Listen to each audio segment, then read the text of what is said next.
So here we are in Street Talk. We've got... It feels like a classic week this week. 5 stories. I know, just 5. And we've got the Book of John, which is John Stape. Yes, and his book. He didn't write it, Michael. No. Maxstreamism, where we discover there are videos you can watch that are exactly the length of a advert break. Yeah, that turn you racist. Turn you racist.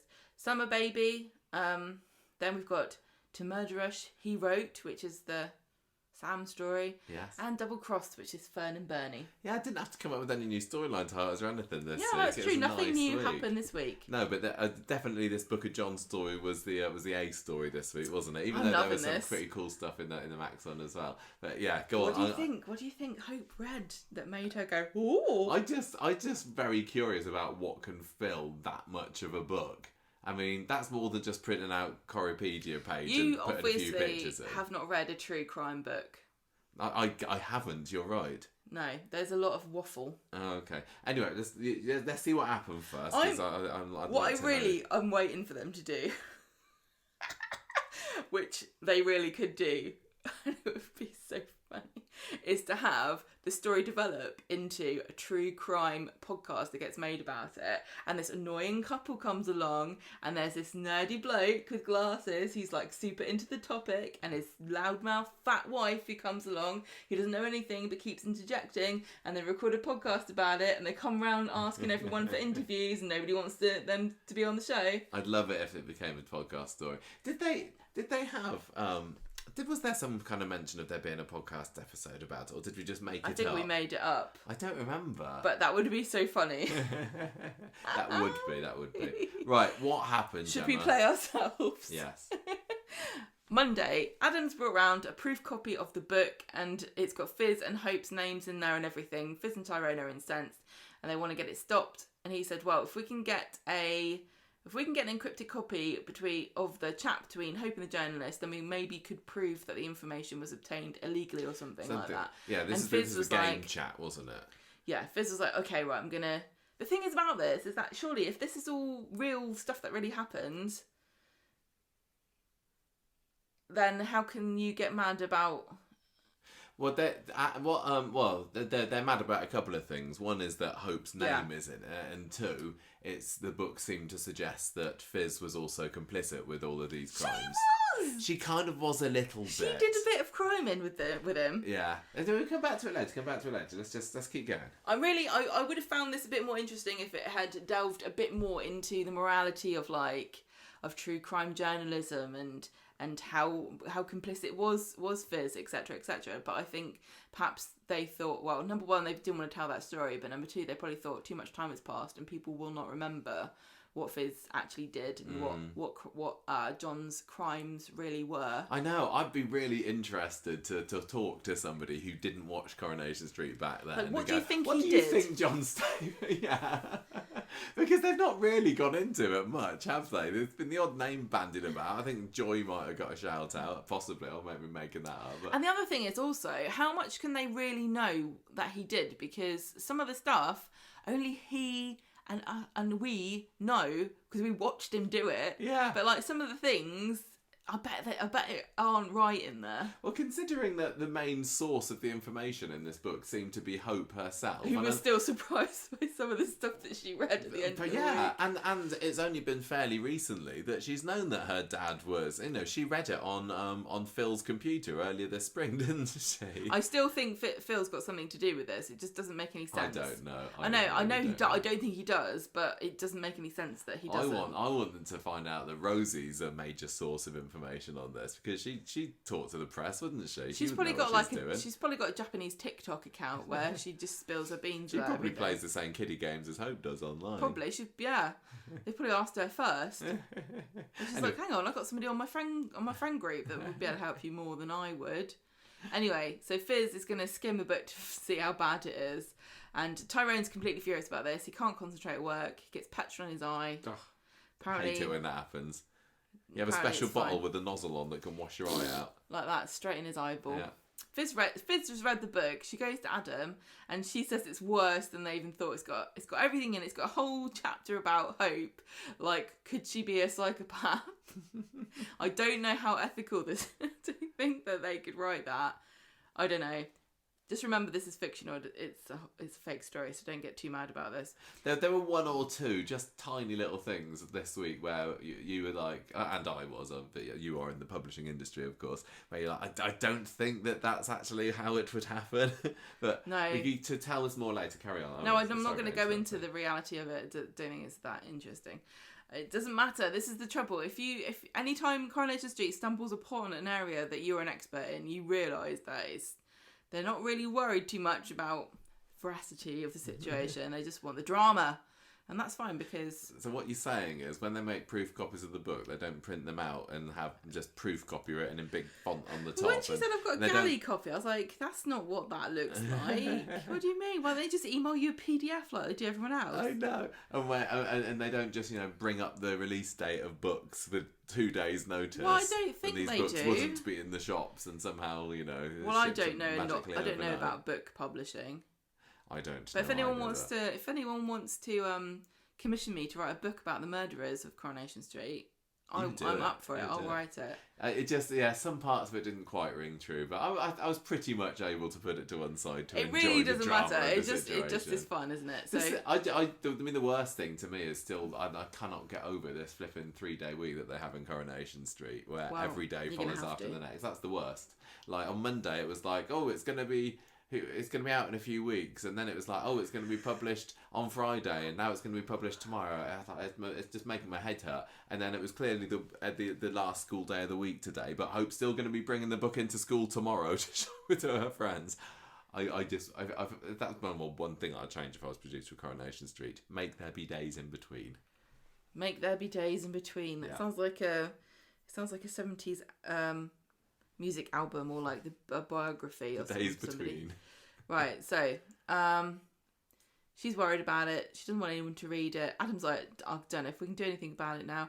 And the games company won't give us the chat records. And so Fiz wants to go for a meeting with the publisher. And she's like, maybe they'll see once they've realised what impact this is having on me. No. And nobody cares about you, Fiz. Everyone wants money. So later on, Adam's been able to arrange a meeting with the publisher. So they go to meet them, and the publisher's like, too late, the book's gone to print. Fiz says, please think about me and my child. The journalist groomed her so that he could twist her and exploit her words.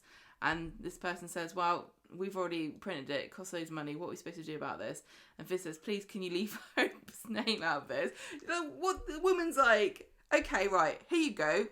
Here's 1,000 copies. Here's a bottle of Tipex. Here's a Sharpie. You do it, okay?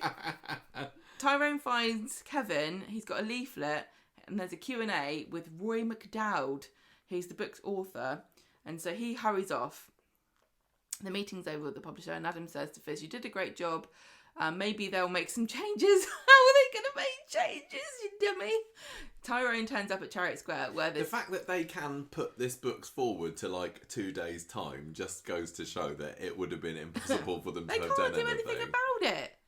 These books have been printed ages ago, I tell you that for nothing. So Tyrone goes to Chariot Square where this book talk's happening, and the man's there. I don't know why they didn't get Phil back. It seems weird to me. It would have been more fun to me if it had been Phil. I do hear that Jamie McKenna would quite like to return as Phil as well. I hadn't heard that. Apparently so. So Roy McDowd there, journalist extraordinaire, is sitting there going, oh, well, who knows what these people in this family that's still alive were capable of. And Tyrone comes over and gives them a slappity slap.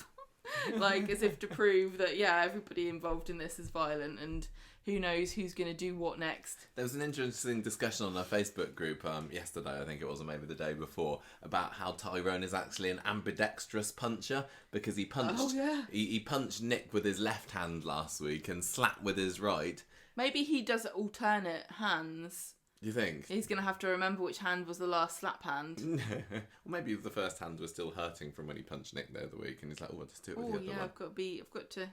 Or maybe it was just a technique that he learnt in his taekwondo. Slap, slap, slap. Yeah. So the man says, this is assault, and it's in the public domain. Not the assault. The facts. It will be in 100 years. The hotel man says, the police have been called. And they... I thought this was funny as well. Literally seconds have passed and the hotel man's like, yeah, the police are already on their way. They're just downstairs, actually. Yeah, they are. Later on, Adam tells Fiz what's happened and Tyrone got arrested. The blokes, what's his name? McDowell. Roy McDowell. He's like, Rory McDowell. Hold the presses. I want to add another chapter about the time I got slapped by the man's... Epilogue. Yeah, why not? So, Tyrone's arrested. Fiz has to go to the police station to get Tyrone. He's in the doghouse now. And she says, who's you going to punch next? And he's like, well, I've only got 2 hands, so I've used both of them up now. And she says, are you going to hit me next? You're not normally like this. And he says, oh, I just saw red. I was protecting my family. And she warns him not to do it again. Otherwise he won't have a family to protect. So they carry on arguing at home. Brings up Phil. She brings up Alina. Adam goes to the pub, Tyrone does, and meets up with Adam. And then one of them suggests that Fiz should go through the book and check to see if any bits are fake. Yeah, that was Adam that suggested that, yeah. And then they can get a libel lawyer maybe involved. Yes. So Tyrone goes home and it's all on social media. Tyrone slapping this guy, and the publishers are really happy because it's adding publicity.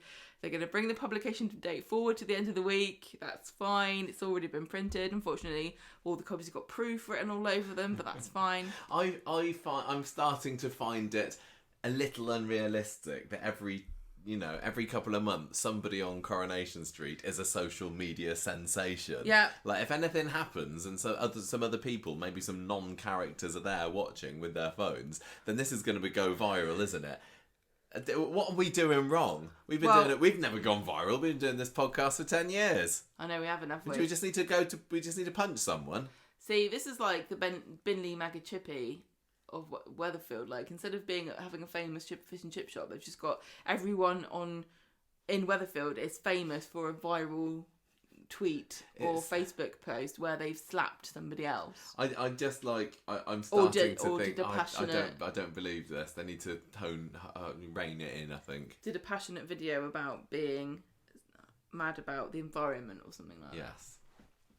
So on Wednesday the girls are watching this video on repeat and Fiz tells them off and they're moaning about the book coming out. Paul sees them in the street and laughs about the video because now it's viral, and Adam says, look, don't punch anybody else, I'm trying to help you, I'm trying to sort the problems out. Hope drives off school and Tyrone catches her and tells her that she needs to carry on trying to be normal, and Adam's trying to help her out. Adam comes along and says, I've spoken to a barrister, they're going to get it delayed based on libel because the book... Based on the Bible, the Bible says you're not allowed to do that. The book suggests Fiz knew about John's crimes, and that's not true. Or is it? Well, she helped move her body, so she knew about that one. Yes. But they need to get moving fast. It's going to cost them about £20,000 plus all the rest, up to £100,000. £20,000, and if they lose, then they have to pay the other side's costs as well. But if you win, then it's free. And Tyrone's like, this is just obviously beyond their ability, isn't it? And they don't even try to do a viral post to get a GoFundMe for the money. They just completely give up. Tyrone's like, oh, should we sell the house? Can we move to the salon flat, etc., etc.? And Fiz says, no, we're not gonna do it. They tell Adam, and they're like, oh, why do you have to be rich to get justice? And then Peter goes, yeah, that's right. That's not fair. Yeah, and then Kelly comes back and says, yeah, that's right. Remember me against Corey last year? Well, it's true. I was thinking about this. It's like, how can you like it ruin your life? You would never. I thought it was quite refreshing that they did actually bring up the legal fees because people need lawyers so often on Coronation Street. Thank goodness there's one living just around the corner. She get Dee Dee to do it because she does it for free apparently. Oh yeah, she does, doesn't she? No, usually people just say, oh, I'm gonna get Adam or Imran or whoever involved, and the whole fees bit isn't usually brought up. Or like with Yasmin, wasn't she? After the whole Jeff ordeal, she was crippled with debt for a couple of months. And well, did she not owe it to Imran? And then he died. And she's like, score. I won't bring this up anymore. Oh, was Yasmin the one that was responsible for his death? I'm gonna look into that. There's still a lot of loose ends knocking around Coronation Street. But anyway, no, I thought that when this couple were confronted with a potential £200,000 legal bill, that was like, yeah, okay, that does show that you can't just ask your mates to do everything for free. No. So, Fiz and Tyrone worry about how they're going to tell Hope that they can't actually do anything about this. But then Chesney brings her and Ruby home, and they sit Hope down and tell her the book is out tomorrow, and she's absolutely gutted. She says, "Oh, you made a promise, you blamed, and then you broke it," and she hates them and she storms off. And Tyrone's working himself up, and he's fed up with people thinking he's a pushover, and he does this really weird speech about, "Oh, I'm not just a nice guy. Everyone thinks I'm a nice guy." It's like, no, I think you're a dirty dog. I don't think you're a dirty dog, Tyrone. You aren't a nice guy. What made you think that you're a nice guy? He mostly is. He's not. I can't remember. I mean, I'm sure people, if they thought hard enough about it, which I haven't done, could think of other occasions where Tyrone has punched someone. He's just an ordinary man. He's not like Goody. It's not Goody Two Shoes, is he? No, but he always used to. Like when he was younger, he was always like the scrappy Joe of the street, wasn't he? And like he would act tough, but it would always be quite amusing because he was such a teddy bear. Right. So Fiz is worried about him, and she brings up Kirsty, and she says, "Is this all about Kirsty?" Which is a bit weird. And then his ex, who for those who have not been watching for 10 years, his ex-wife who knocked him around a bit and hit him with hoovers and such. Well, it was a domestic abuse storyline about a man experiencing it at the hands of a woman, and she was a police officer herself. And she eventually got her just desserts, didn't she?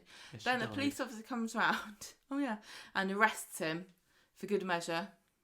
Fiz goes round to number 5 to get Hope because she's been put there.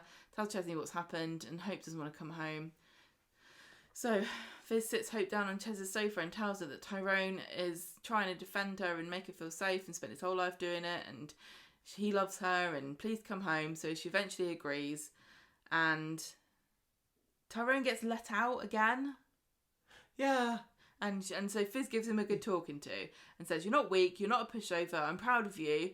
I used to be with Phil, but I gave it up for you, and Hope loves you, and everyone loves you, etc, etc. Apart from Gemma. Me? Yeah. Oh. No, I don't love him, no. Exactly. I'll take him or leave him. On the Hope is reading something on social media about the book, and it's got 2.2 thousand comments. 2.2 thousand comments. And she's getting all upset about it. On Friday, the book's out in all good retailers. Can you get it on Argos? Probably some bad retailers too. Probably some really crap ones who have bad customer service. Do Argos sell books? I don't even know. No, I don't think they do. Hope's still in the mood. Probably go down the Argos, and instead of the catalogues out, they've probably got John's book now because everyone's want to read it. I want to read it. I'd buy it. Yeah. Hope's still in the mood with Tyrone. And the factory, everyone's gossiping about this. Beth and Sean are talking about it. Beth's trying to buy it. She's obviously not bought a book in about 15 years because she can't believe it's $12.99, and that's actually pretty reasonable. I know for it is. Book. I would have thought like £14-15 would be more reasonable. What? No, they're like 30 quid now. Oh, I don't see. It's ridiculous. Carla's like, right, nobody's reading this bloody book. If I see anyone you reading a book, you're going to get fired. I quite enjoyed Sean's conflictedness as well because fair play to him. He's like, I don't want to hurt my fizz bomb, and he's like, I'm not going to read it. So I'd read it. That was quite nice. Would you read it sneakily? I get it on my Kindle. No need for anyone to know what you're reading on your Kindle. Fiz goes home and she gets the fright of her life because Tyrone's been down to the all good retailers and got. To all good retailers. If I opened his shop, I think I'd call it all good retailers. Somebody's already thought of that. Okay, so he has gone to the shop and he has bought out the stock, and he's also got a cardboard cut out life-size one of John Stape in the living room, which terrifies Fiz. He's got posters and everything. I love how they made this massive cardboard cutout of John Stape just for a couple of scenes into this episode. It's like, really honestly, I'm wondering now, where's this from? Because did they already have a massive cat? Did they have a cutout of like everybody on the street?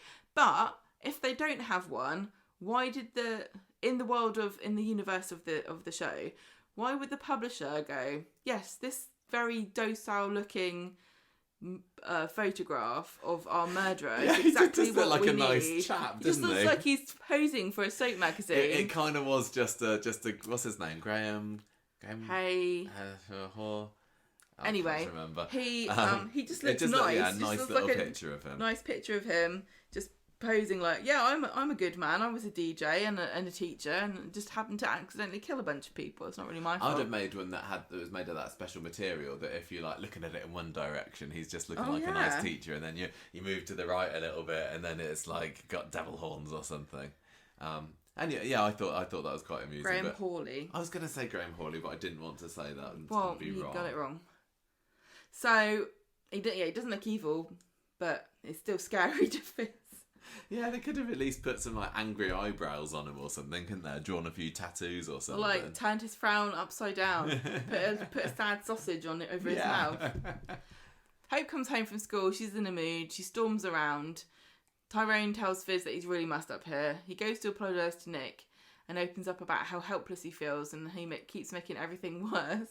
And Nick says, "Oh, I understand. Why don't you bring Hope to the bistro?"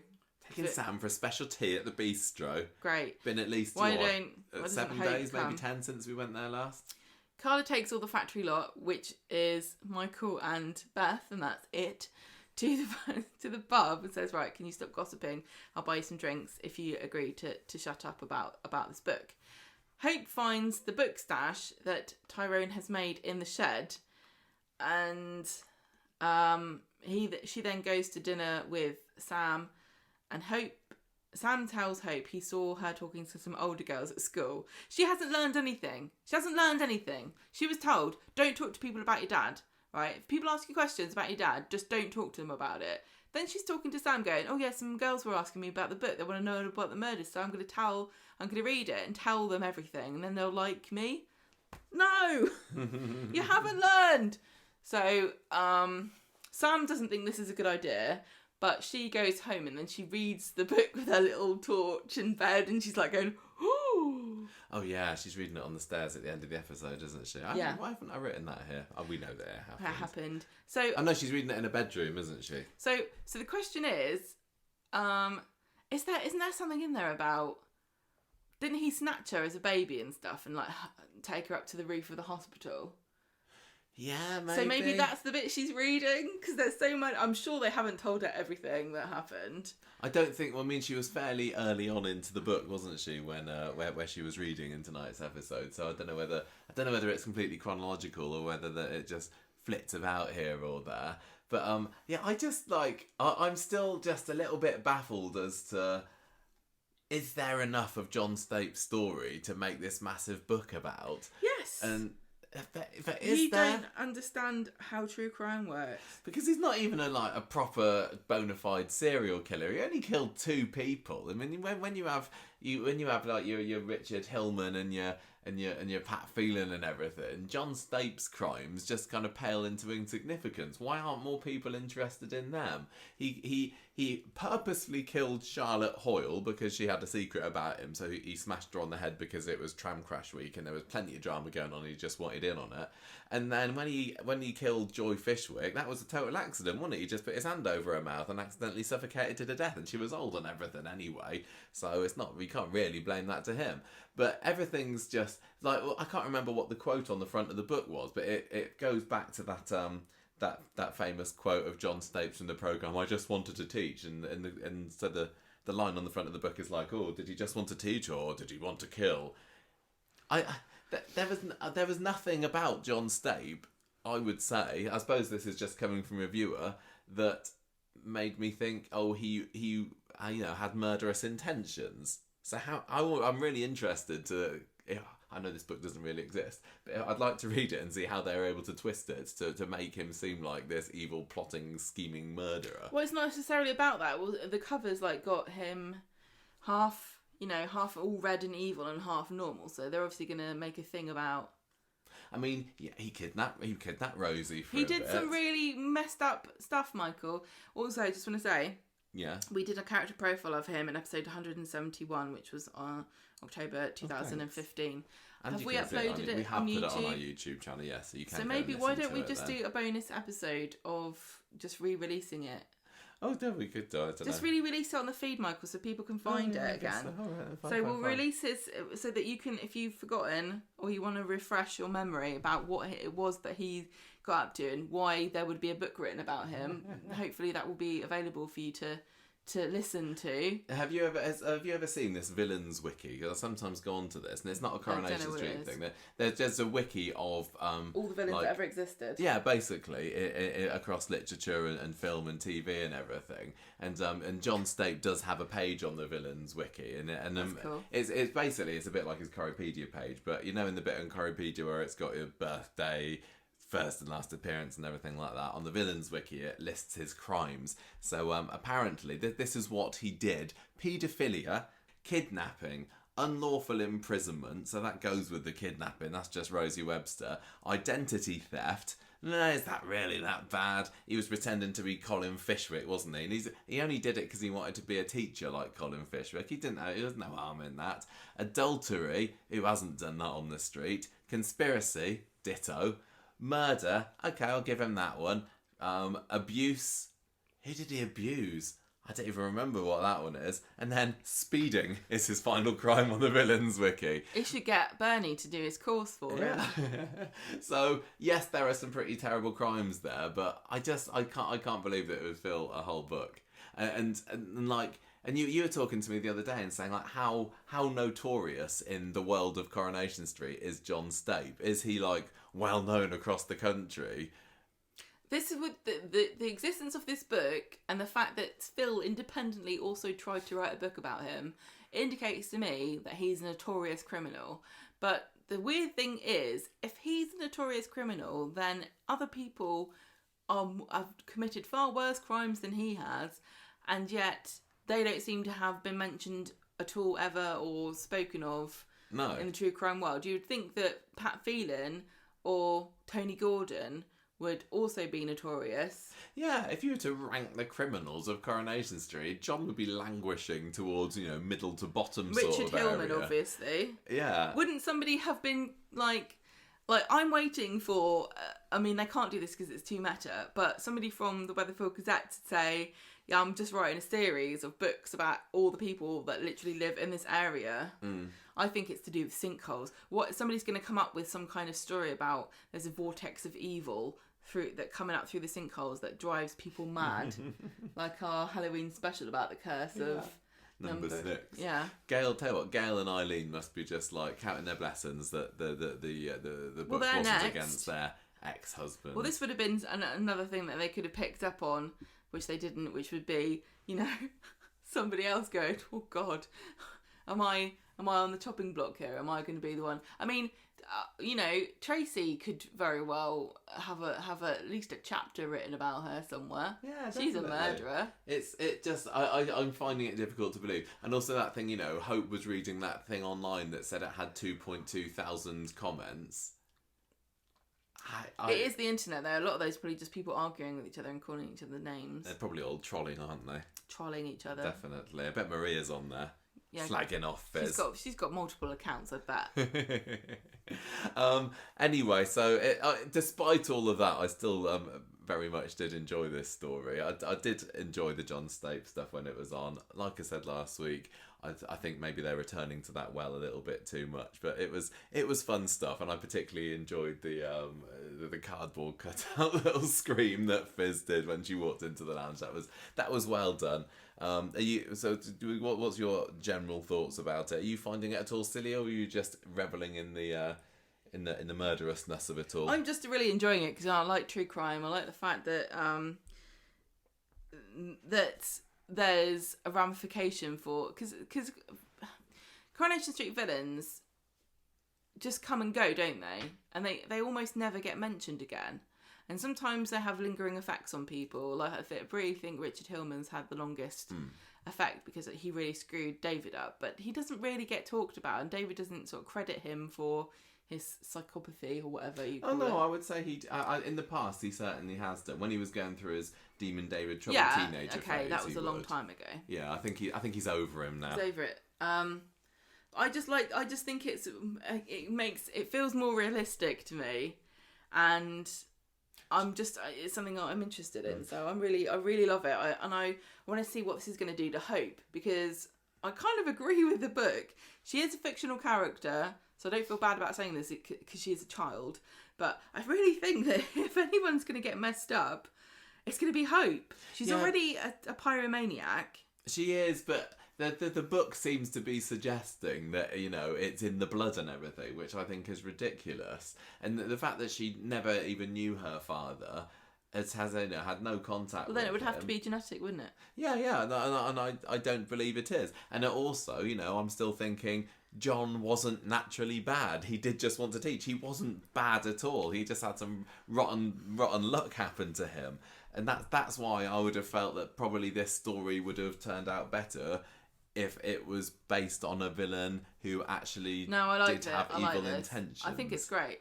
I also kind of wish, in a way, that Hope was a bit older, because then she might be able to sort of write her own book. I feel like there should be a bit where she says, "I want to tell my side of the story," and, you know, although she kind of already has a little bit. Yeah, I hope that they've got more kind of in the well for Hope than just, oh, is she a psychopath? Because people are enjoying it and like, oh, she's an arsonist and everything, and all, you know. But she's coming across as a bit one-dimensional, I have to say. No, I love it. I don't mind it, but I can only put up with it so long. So do you think that Tyrone and Fiz actually had a good case? Should they have spent that £100,000? Keep their heads down and just be grateful that he obviously doesn't have. There's nobody's taking this seriously enough for there to be the police come knocking on the door and going, you know what? They can't. The thing is, the other thing with, you know, 2.2 thousand comments on the article and everything. How many copies of this book did Tyrone buy? Because if he was able to clear out the whole of the Weatherfield supply of this book, there can't have been that many on the shelves. There can't have been that much interest, despite the fact that it was a media sensation. I'm going to tell you that physical copies of media do not sell a lot at all. Are there just not very many bookshops in Coronation Street? I don't know. It doesn't matter. I don't know why you're getting hung up on that. I know. Sorry, I need to. I don't think you need to sell a lot of copies to get yourself onto a chart.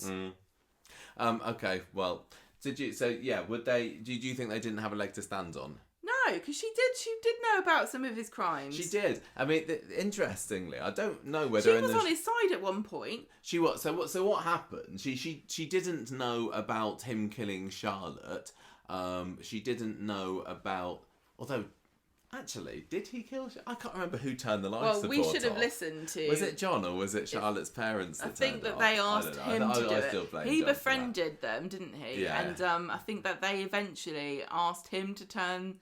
They decided together. I think you're right. And they got him to do it. Yeah. So that's not a murder, is it? No. So he was still responsible for Charlotte for being in that coma. Yeah, it would actually technically be murder because some people have been charged even like decades later if somebody dies of an injury that they sustained from the person attacking them. So it would have technically, under the law in this country, would have been a murder. So Fiz didn't know about that. She also didn't know about Joy Fishwick, the fact that John had killed her. But Fiz, for a little while, still did profit from Joy's death. Because after Joy died, it turned out that she had...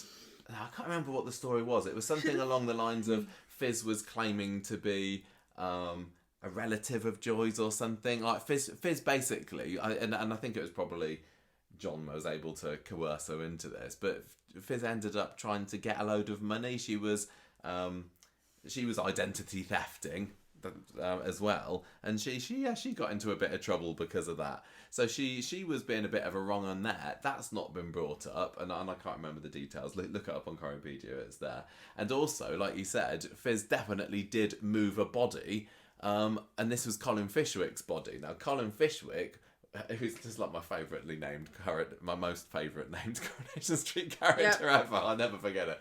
He was a teaching colleague of John who just had a heart attack, didn't he? In number 5 with John there. John and Charlotte were there back in 2010, I think.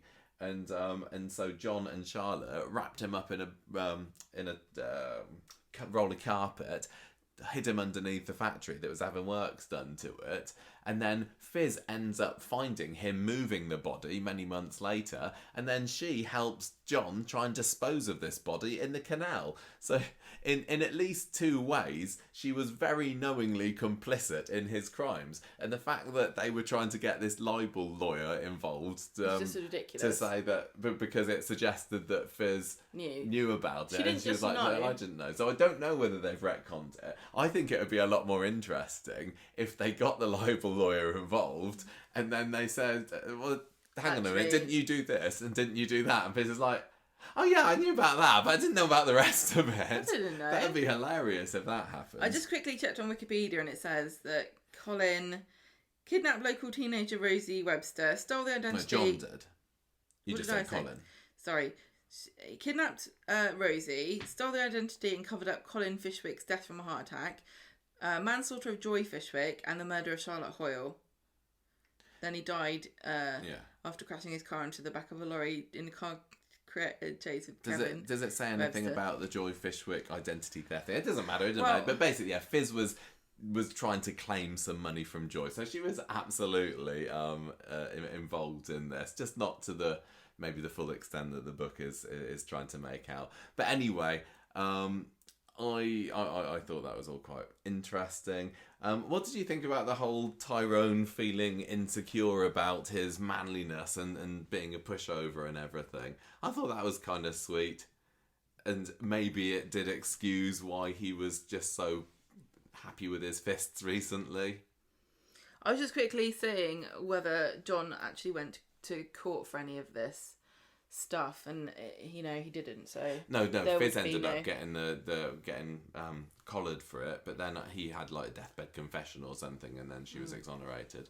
Yeah, do you think that Tyrone? Do you blame him for being punching people if he's feeling a bit of a? I don't feel like I should be sympathetic to somebody who needs to show how manly he is by punching people that have got nothing to do with anything. I'll tell you who I blame for all this. Kevin. He's been hanging around with Kevin too long, who we know will punch first and ask questions later. I just think he's got a lot to answer utterly pathetic to feel to be Tyrone and go, oh, I feel out of control of my life, I'll just punch somebody, and then get sympathy off of your girlfriend for, shut up, Tyrone. No, you're not getting sympathy off of me because you felt bad about your masculinity, so you had to go and punch somebody. Next time, just see how long your dick is or something. That might help you. How rude. Well, for goodness sake. Sorry, fragile masculinity is not my concern. I don't care about it. Okay. I did think it did lead to some nice those scenes at the end of Wednesday's episode between Fiz and Tyrone was very nice. Why didn't Fiz say something as a Fiz Tyrone fan? There are many negative traits of masculinity that you don't have that I admire you for that. You don't. Stupid. Well, she was kind of saying that kind of stuff on Wednesday. Whatever. She did some good speeches. I did enjoy Fiz this week. The insinuation that he's not a real man because he hasn't punched a sufficient number of people in his life is just pathetic. Yeah, they probably. Do you think they have a tally on the wall of the Rovers Loos, the gents? You got your character list names and how many people they punched. How many people they've punched Kevin and Tim are probably they've shagged. Kevin, Tim, and Gary are up there, and Tyrone's like, oh no. Gary's like, if I know I could put all the people I killed on there. Anyway, yeah, like you said, definitely interested on seeing where this goes for Hope. I think it is kind of natural for her to be curious about her dad because you wouldn't be able to stop me. She is still very young and immature. I think that as well. She's not going to understand everything that's in this book because she has only 11, 12 or so. This is not a book that is aimed at her age range. When she was reading it, I was going to get some funny ideas from it. She's advanced. Yeah. I also thought it was quite funny because there was a bit where Sam and Hope are having a conversation in the bistro, and Sam's sort of Hope's telling Sam that she's going to become more popular at school because she's going to get all these details of a murder. And it's really funny to me that Hope's dad's a murderer, Sam's mum was murdered, neither of them have put the two together. Sam hasn't said, "Oh, do you not think that it's bad to murder people? And why do you want to be popular because your dad's a murderer?" I wonder how much crossover those two storylines will have, if at all. It would make sense if they even mentioned it to each other, but they haven't.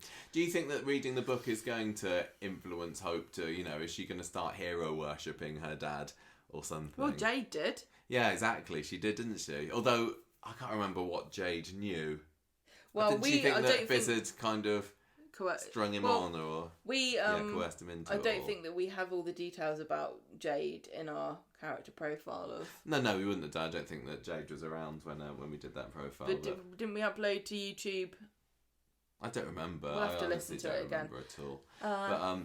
But so maybe she'll try to get in touch with Jade again. I really would love it if she did, but I don't know. And there was unfinished business with Jade, I felt, but it doesn't feel like it's going to happen. It's weird. It's weird that there are characters that really should be involved in this and then they're nowhere around. I don't know what I want. I don't know whether I want Hope to start, like I said, hero worshipping and him and going down the darker path, or whether I just prefer, because like I said earlier, they returning to this world quite a lot about her being a psychopath, or whether I prefer her to read the book and go, blimey, I'm in over my head here, mummy, can I have a cuddle? And that's the end of it, and I've learned a lesson now. Yeah, don't she read does books. need to learn a lesson. What lesson does she need to learn? Don't set fire to things and be a psychopath. Oh. Also, don't blame your parents for all of this. So she did kind of bring this upon herself by chatting to that person online. I know I'm victim blaming you are a bit. a pre-teenage girl here, but she kind of knows what she's doing, I'm sure. Anyway. Anything else to add about the John Stape storyline? Nope. We're done. Right, on to the Max Streamism storyline, which I was still absolutely loving. I was wondering up until today's episode where Spider had got to, but he did pop out the drain pipe for a few scenes today, didn't he? So it all started off. Do you think there's going to be a scene where Griff, at the very end of this, Griff confronts him and he does an incy wincy spider and washes him down the water spout? What, like, is the sinkhole going to open up again? Incy wincy Harvey was washed spider down the water spout last year, wasn't he? Went down the water spout. Right. Monday. And Spider's like, no, I've always worried about that. I always knew this would be how it ended. He's used to crawling through tunnels that are probably flooded, isn't he? He's a dab hand at that. Right, Monday, Max reminds Shona and the viewers that he's got his first shift at Speed Dial this evening. What could go wrong? Shona wishes him luck, and just let's get this out of the gate now. Shona was just brilliant this week, wasn't she? She's so dippy, I love her. Julia Golding is just she's reveling in it, playing it up. Just before she goes off on her maternity leave, she's just like, yeah, I'm gonna give it all I've got. I'm gonna go right over the top with it, but I don't care. I love it. Not over the top. It's anyway, perfect. Max turns up at Speed Dial. Darian's already there, rushing around in his little pink pinny, and Max is kind of stressing about a bit about. Is he late? I don't know, but he accidentally bumps into Darian and he knocks cutlery over the floor. And Yasmin's like, "Hey guys, just chill. Everything's going to be fine." So it turns out that Max is a bit of a liability in the kitchen, and he overhears Yasmin getting very frustrated about him with Alia. Yeah, I can't remember what Yasmin's saying. Just like he's an idiot. He's an idiot. Why did you hire him? This is he's more trouble than he's worth. So yeah, it's like it just very handily feeding into everything that Griff wants Max to be thinking. He thinks that everybody's out to get him, and this refugee, Darian, is getting all the preferential treatment and everything. So he leaves. He goes and has a bit of a sulk in Victoria Gardens, which leads to, I must say, a very nice scene between him and Alia. He's there having a mope, and he says, "Oh, I quit," and she says, "Look, what's up?" And wasn't Alia nice in this scene? Just very kind of sympathetic and listening nicely and all that. Yeah, I thought we said that was a good one. I enjoyed Alia this week. He tells her what he's overheard, and Alia says, "Look, Yasmin was just stressed out. This is a high pressure job and everything." And Max says, "Well, look, everyone thinks that I'm a loser, and now I hear Yasmin saying this." And Alia says, "Look, if everyone's saying you're a loser, you prove them wrong. You get back in that kitchen, do it's some like waiting. me, everyone says I'm boring, so I just do outrageous cool stuff, and then everyone thinks I'm cool now. Didn't she also say, like, it's not exactly brain science or rocket science or anything, Max? It's just a waiter's job, but you can give it all you got. At this stage, mate. I'm sorry, but if you can't handle your first day, it's not like it is a stressful job. You just need to leave. Well, he can't leave because he can't have the storyline then. She's very sweet and says, look, come back. I hear you're going to get some good scenes if you come back to work for us. You'll be in a major storyline. You can't give up now. Yes. Back home later at number 8, Max and Lauren are there, and she's like, oh, I hope they're not favouring that Darian at speed dial over you. And Shona's there peeling a potato. There's a couple of brilliant. Every interaction that Shona has with Max whilst Lauren is in the room or just being talked about. She's just loving it. She's just like, oh, you got a girlfriend. I can't. Yeah, because she's. Oh, yeah, Max, is this your racist girlfriend? No, oh, so cute. She's there. Was that the scene where she was saying was this the I love Lauren or whatever? She did do that at one point. Bye, Lauren. See you, Lauren. Oh, I love Lauren. And it was so over the top. But it really has. She's settled into the perfect place for me between the old Shona and the batty shit on a box Shona. I love her. And then there was also the line where she's like, oh, which one of your girlfriends is this? Is this such and such? Oh, no, that was her last one. And she's like, I'm only kidding. He's never had a girlfriend in his life. She's so brilliantly embarrassing. I love her. Was it her that was making... I can't remember whether it was her who was making fun of him for having his trousers down by his waist. As well. Oh, no, that was in Speed Dial, wasn't it, when he had his pants showing, because he's cool like that. Anyway, Wednesday, Max is going back to work again. He wants to make a good impression on Alia and everything, and he's having a much better second day at Speed Dial. Nazirs are impressed with him, and then he gets this message from Lauren saying, see you after work, don't stink of curry. And then she didn't text him for a whole 24 hours later, because when we saw him with his phone earlier in on Friday's episode, that was the last message that they sent. So that was weird. Anyway, later on, Lauren comes to see Max at work, and you can see when she's going in there that she is not very comfortable at being in this establishment. Although it kind of later transpires, and we supposed this at the time as well, that she was maybe putting it on a little bit. What do you mean it transpires? Well, no, I think that I can't remember who it was. We'll find out later when we get there. It was David, wasn't it? He was like saying, "Are you sure that Lauren was really kind of nervous here? Is that not just what she wanted you to think?"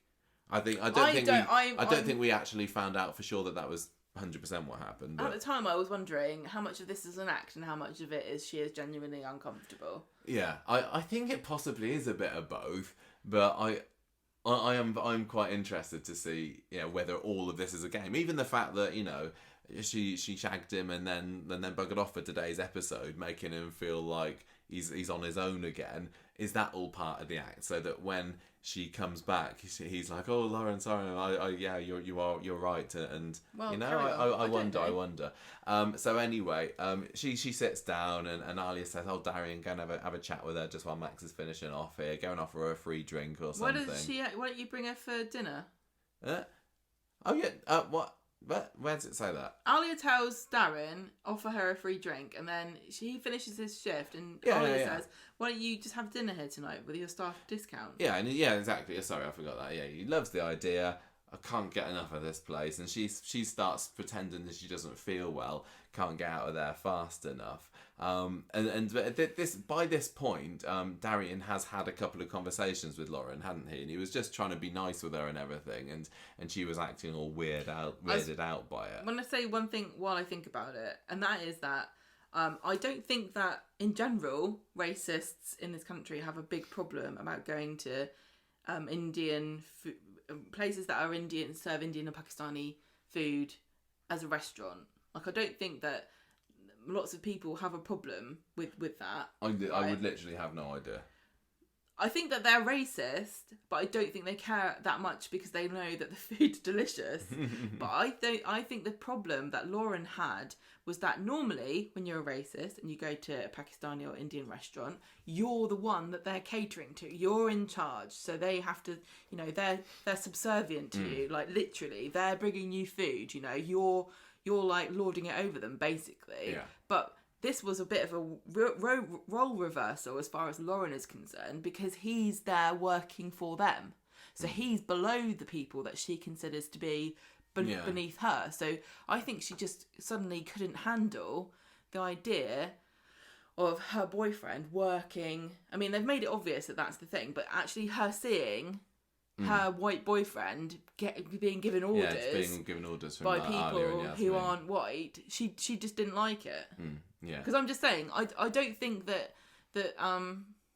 I think there are lots of racist people that are more than happy to go to places like Speed Dial and eat food there, and they wouldn't have this reaction. I don't think Lauren would always be like this if she went somewhere like this. I think it was literally because she was interacting with them, and it was like also that they were treating her like an equal, perhaps. Yeah. Like when she was chatting to her like she's their friend, and she couldn't cope with that because she hates them so much. The idea that they could even consider her to be, of their equal. But I still, in Does a way... Does that make sense? I don't know if I'm articulating. Yeah, no, you are. But I still, in a way, also feel bad for her slightly, because she's obviously just been exposed to the same horrible literature and lies and propaganda and everything that they're now giving Max. And as we... Well, she's had some kind of... She's been indoctrinated. She's been given information. Just in the same way as he has. But the difference is, I suppose, that her dad is Reese, and so she's had it all her life. She's not been brought into the group. It's just literally something that she's grown up thinking. Anyway, so... Also, how much is she actually like Max? How much has she been told... You are now Max's girlfriend. We need him in the group. She was last week at the party. Yeah, She was put there like, it's like an like, old medieval banquet or whatever. And here is the lady whatever. She let us join houses. So. Yeah. But like, is she like in this situation in this restaurant going, this is disgusting. Like he's kowtowing to these people. Now I've got to like kiss him and stuff, and he's like. Acting like they're his boss. These people that I've been taught forever are beneath me. Yeah. It's interesting. Anyway, so they've she gone. storms off, doesn't she? Yeah. She's so like they go out. back to Race's HQ, and Lauren's still very, very shaken or acting it. Griff tells Max, "I can't believe you let her alone there in the room with this waiter, with this Darian." And Max is saying, well, he's just having a nice chat with her, or so he thinks. And Lauren kind of says to Max, no, I felt absolutely petrified being there. I felt sick being there with him. He was being really intimidating to me, actually. Well, I can't remember when it comes along, but by the end of the week, Max is under the impression that Darian tried to... make a pass at Lauren or something, and I think I missed where that happened. But I mentioned this last week, and again, it's uncomfortable to talk about, but I wonder if they're trying to allude to these grooming gangs that were in the news of these. It would is she trying to insinuate that Darian was trying to recruit her in like sex trafficking gang or something? Maybe, because that's the only reason that you would ever say to somebody, "Oh, I can't believe you left her alone there." What, in a restaurant? What do you mean? Like in the open in a restaurant? Yeah. Nothing's going to happen to her unless you've bought into this idea that there are gangs of Muslim people just hanging out in restaurants waiting to molest white girls and drag them into the kitchen and put them in the sex fridge. I think Yasmin's got one of them as well. I bet she does. Stand-in kitchen installation in Weatherfield. She's like, no, we don't need a sex fridge in here. Thank you very much. Right. And then Rana comes along and, hang on, what's this about? Oh, we just have to shag in the van. Come on, Kate. Yeah, they got a sex van at Speed Dial, haven't they? Sex fridge on wheels. So Max takes Lauren back to Speed Dial later, and he kind of plays the big man, doesn't he? He's like, oh, well, Darian, I think I'd appreciate it, actually, if you said sorry to Lauren because you made her feel really uncomfortable. And he's like being the big I am and everything, isn't he? He's like already starting to learn the sort of behaviours that you might associate with the... with people like Griff and that lot. And how much really do you think it's kind of it's almost like mafia-like, wasn't it? Well, yeah. How much do you think Griff really thought this is the best way to solve this issue? Or do you think that he was like, if I make Max go and confront Darian, that's going to cause more conflict, and then Darian's going to lash out, or somebody's going to tell him he's wrong, and then he's not gonna back down, is he? No. Now Max has been told, "Oh, you're responsible for protecting your woman from this guy." And just to be clear again, at no point has Max really been told anything racist about these people, apart from the curry there've been really bad comments, but there's not been anything yet that's made Max go, right, Max, it's them versus us. No, that's what comes on Friday, isn't it? So Darian's kind of confused by all this, and he's like, look, I was just trying to be friendly with her. I don't get it. And things start getting a bit heated, and then Darian's like, fine, I'll say sorry for any offence caused. And Max is like, he's like, oh, there you go. That wasn't too difficult, was it? Now, and he like gives him a pat on the shoulder. It was very, patronising. Yeah, it was. It totally gross. was. It was very kind of gangsterish, like, wasn't it? And then he kind of takes Lauren off there. Alia's overhearing the whole thing and says, I can't believe you even had to say sorry there. You've got nothing to apologise about. To Darian. You got nothing to apologise to. I saw you talking with Lauren earlier. You were just being nice. And so Darian then goes into the kitchen and looks all anguished and everything. And he does it again later after the speed dial, after the Victoria Gordon scene. This is the difference here between Alia and Darian, and she doesn't really get this position that he's in, even though they both are discriminated against in the same way. Darian's got so much less power in the situation, and he probably has had situations before in the past where it's easier and it's much safer for him as a asylum seeker, immigrant in this country, to completely disengage, back off, avoid all conflict. He can't stand up for himself because he doesn't want to cause trouble, because he's waiting for his Home Office interview. True. And if he gets into trouble with somebody, what's that gonna look like? Alia's very secure. She thinks she's very confident. She confronts people later on the week about the racism. She stands up for herself because she believes in her rights, and she understands she's got a secure position. Yeah, she's very secure. She's been there all her life. She's got a family around her and everything, and he's literally on his own. We get to find out then later in today's episode that he's got this older brother that he was separated from, and he thought he was coming to a better place, coming to here, and now he realises, I'm in over my head. I felt so sorry for him when he had to give up then. Yeah. How many times has this happened? How many times even now are people just having to put up with abuse because they're too scared to stand up for themselves, because they know that or suspect that it will cause them more grief down the road? Yeah, if they say something. Yeah. Anyway, so he goes over to Victoria Gardens where he finds Max and Lauren, and he's like, look, I just want to sort this out. Yeah. I didn't do anything. Why did you make me apologise? I'm really sorry and everything. And Max is like, no, I don't want to hear you. Lauren says, oh yeah, well, you'll always stick together. She's talking about him and Alia, and because he says, oh, Alia heard me and I didn't say anything and wrong. Alia told me that I didn't and she says, wrong. you'll always stick together. And we do get like a brief glimpse of Max kind of looking at Lauren and go, what do you mean? But he doesn't say anything. No. He just goes, restaurant folk. She must mean that. And I think that was, that was a perfectly normal reaction from Max as well. I think he well, this is the benefit of the doubt, but isn't not it? say anything. I think if he'd have said, "Oh, Lauren, what do you mean? I dumped you on the spot." I can't believe that Max would have done that. No, I think you wouldn't. Anything. Yeah, but at least fair play to him. He did go back home with her later and says and called her out on it, which was actually quite of a big thing to do, because if he was open to have a bit of a rumpy pumpy with Lauren, that's not necessarily the best icebreaker, is it? He's not going to coax her into the bed by suggesting that she's a massive racist. Anyway, she says, well, I didn't mean anything by it. Anyway, it stands to reason, doesn't it? People from the same culture should stick together. It's just common sense. So and this is funny, because she's flipping it back and saying, well, yeah, they should stick together. And then how can Max then say anything against that? You can't, can you? You can't go, oh, no, I don't agree with that. Yeah. But then the thought then follows, if them lot should stick together...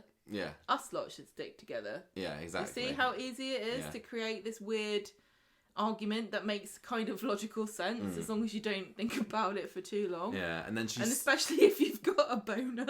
Well, yeah. Your brain, there's no blood going to his brain right now. It moved quite quickly because these two have only known each other for a week, and she kind of seals the deal by planting a big smackaroo on his lips, and then she kind of leads him upstairs, and he's like, okay, great. I do really like Max and Maddie's portrayal of him, because he is a little bit goofy and Max and Maddie. Paddy. Oh, Paddy's okay. portrayal of him. Oh yeah. Because he is quite like adorable in some ways, isn't he? His little like okay then I do, because he's not a what he's going to become and be by the end of this story, I don't know, but he's still quite childlike in many ways, isn't he? And he always was. I mean, when he was a little kid, he was a real proper cutie pie, wasn't he? Back in the very early days when Harry McDermott played him, he was adorable. But he has, and he still got bits of that to him. Yeah, but I just said, oh, he's not malicious, but actually he is because he's got up to some really awful things, and I feel like we just got amnesia. He has, yeah. In the last year, when he was what did he do at the party? At the ice ball? Date, rape, drugs, Michael. Yeah. Filming people. Yeah. Yeah, you're right. He is a bit of a wrong one, really, isn't he? But Paddy's portrayal of him makes him so charming. So complex. Yeah, let's just say he's complex, and then that absolves him of all previous sins. Yeah. But anyway, she leads him upstairs, and there we go. Max's cherry is popped. Did not go into Wednesday's episode expecting that to happen. No, not really. So Friday then, we don't even get a post-coital scene with the two of them, thank goodness. But we start off with Alia and Yasmin saying, yeah, Lauren was a bit weird yesterday, wasn't she? What was going on there then? And this is in speed dial, and Darian comes in and tells them about what Lauren had said in Victoria Gardens about your lot sticking together. What a racist cow she is, basically. And Max stayed silent, so he kind of talked. Then this is when he talks to Alia about his brother and how he got separated from him and everything. So Yasmin and Alia now, don't think very highly of Lauren at all, and they're probably very used to all of these kind of comments before, so they know what this means. I'm not saying that when I'm contrasting and comparing Alia and Darian, and saying that Alia is secure and she stands up against it. I'm not saying that she's never experienced racism before. Well, no, we know that she has experienced racism, and that was when Luke punched the racists, wasn't it? That was a few years ago. She absolutely has. Yeah. But she's, because she has experienced it before, she is better at dealing with it, I suppose, or more used to dealing with it. Alia's a very no-nonsense person, isn't she? I think she's very logical, and I think she's very fair-minded. And so this is interesting. Is it? Yeah. Yeah. I'm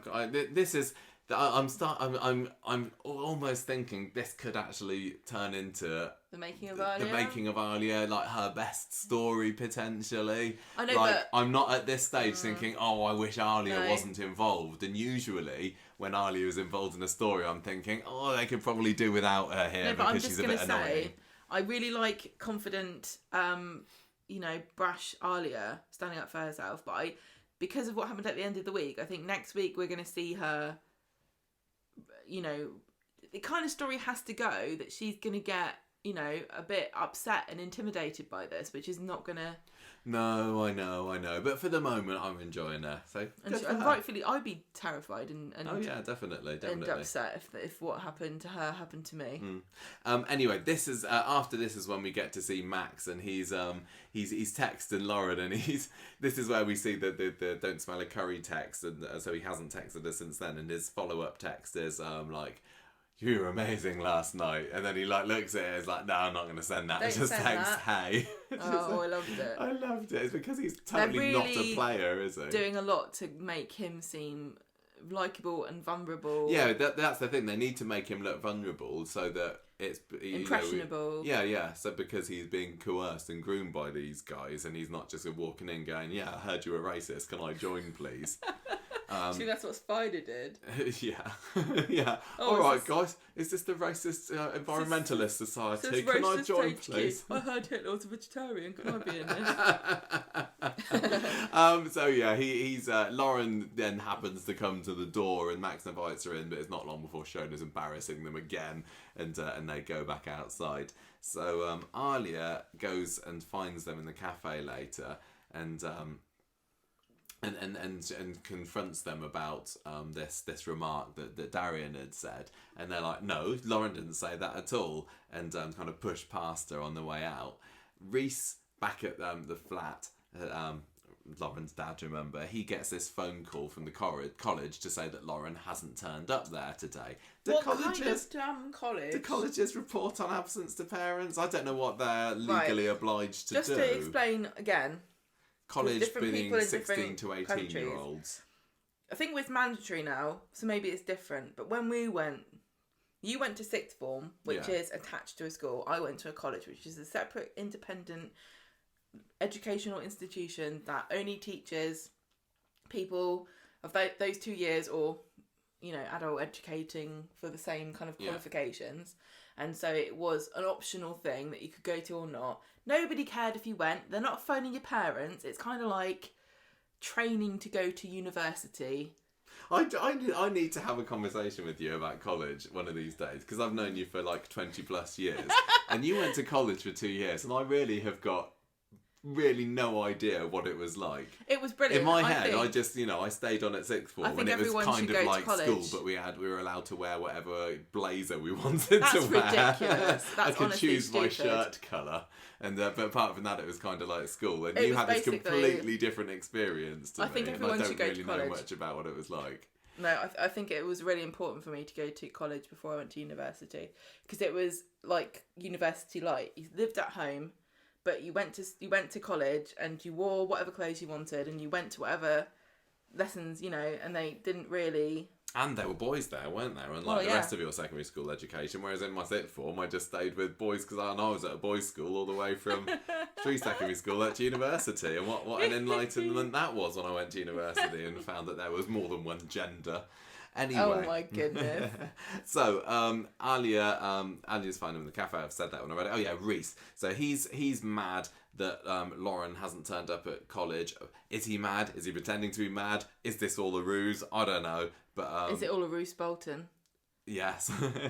he leaves. Well, he's mad at Max. Off. Yeah, but as I don't know whether he's actually mad or what. That if there had been, I'd quite like there to have been a secret scene between Reese and Lauren later at the end, maybe the end of the episode, going, No. I think this is all genuine. You reckon? I don't think that they're putting on acts here. I don't know. I think they're all just racist and hyperbolic. I like how it's unclear then, so there's a bit of ambiguity here, and it gets you theorising, doesn't it? I think a lot of the things that are happening are very convenient for them. Yes. And I think they probably realise that they're convenient. Yeah, everything is. But I also think that a lot of this would be quite inevitable if they really want to get to Max. And Max lives in a very diverse neighbourhood of people that all can be quite annoying. It's only going to be a certain amount of time before they can go, hey, that guy over there, Yeah. And do you think the reason is not because he's just generally annoying? It's because of the colour of his skin. Yeah. Anyway, he leaves Max, Reese does, alone with Griff. And this is a great scene. I love this one. This is a fairly lengthy scene by Coronation Street standards, wasn't it? And it was really Griff turning it up to the next level. He's knocking it up a notch here. And he also uses the term they to speak about Darian and Alia. And Max is like, you're saying that as well. What do you mean? And Griff's like, he's really cocky and he's like, what do you think I mean? Go on, you can say it. You know you're thinking it, aren't you? And he's trying to get Max to use the language, and then he's like, oh yeah, it's Muslims. You mean Muslims, don't you? And Max is like super uncomfortable about this because he's been through the school system, which is, and life basically, but saying you can't do that. British values are that you show respect and tolerance of all cultures, religions, traditions, etc. So. And well, Max I'd like to say that. I can't believe that there's somebody here saying that's going against, you know, what I have always been taught to believe and what I actually do believe. I really honestly think that that's most people's belief system. Yeah.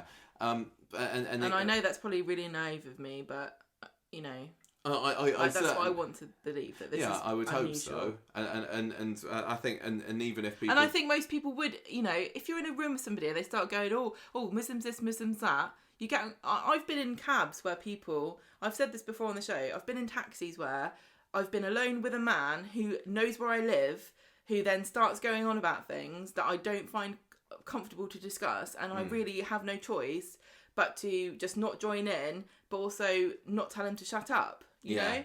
It's super uncomfortable when you get people like that, and Max isn't he? And he says, look, just because people follow the same religion, it doesn't make them all the same. And Griff's like, you've just been listening to all this woke rubbish that the media's telling you, that schools are telling you. You're just like everyone else. Well, I'll tell you what, Max, I'm going to show you something that's going to knock your socks off and open your eyes to what the world is really like. And he sits him down in front of this laptop, opens it up, and it's like this. I really wish we could have seen some of this. Obviously, they couldn't have played it on Coronation Street, but it has this little screen at the beginning that says a film by Griff Reynolds. This is like his little independent film project. So he's made this film. He's made a film about... It's It's still a little unclear, but when we next see Max, he's like really, really shaken by whatever this video is. It's like when Clearly, I watched... Go on. It's like when I watched Loose Change for the first time. I was like, what? It was a conspiracy. They blew them up. And then I watched the other thing that was like, that's all, you know, that's crap, don't you? I was like, okay, I feel better now. So did you ever watch that? I didn't watch this. This was he should have been, this was a bit of a Clockwork Orange moment, wasn't it? They should have opened his eyes with special.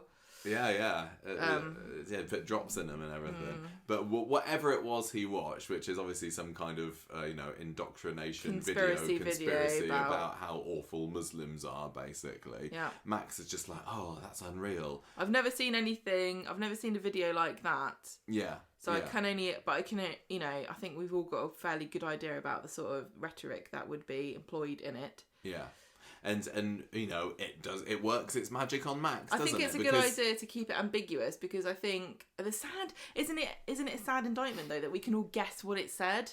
I don't think there are many people going, I can't even begin to imagine what that was about. I wonder how many people are thinking, well, how realistic is it that Max is kind of basically converted by this presumably fairly short video? I'm loving this story so much at the moment. I want this to stretch, and my fear is that it's going a little bit fast. But on the other hand, I'm thinking, oh, this is great. The faster it's going, the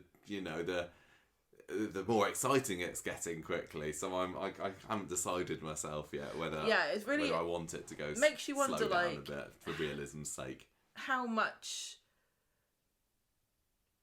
was in that video? How you know? Are there things in there that are like stage one? Is there another video? Is there another one after that? Yeah, is it like the different levels of Scientology?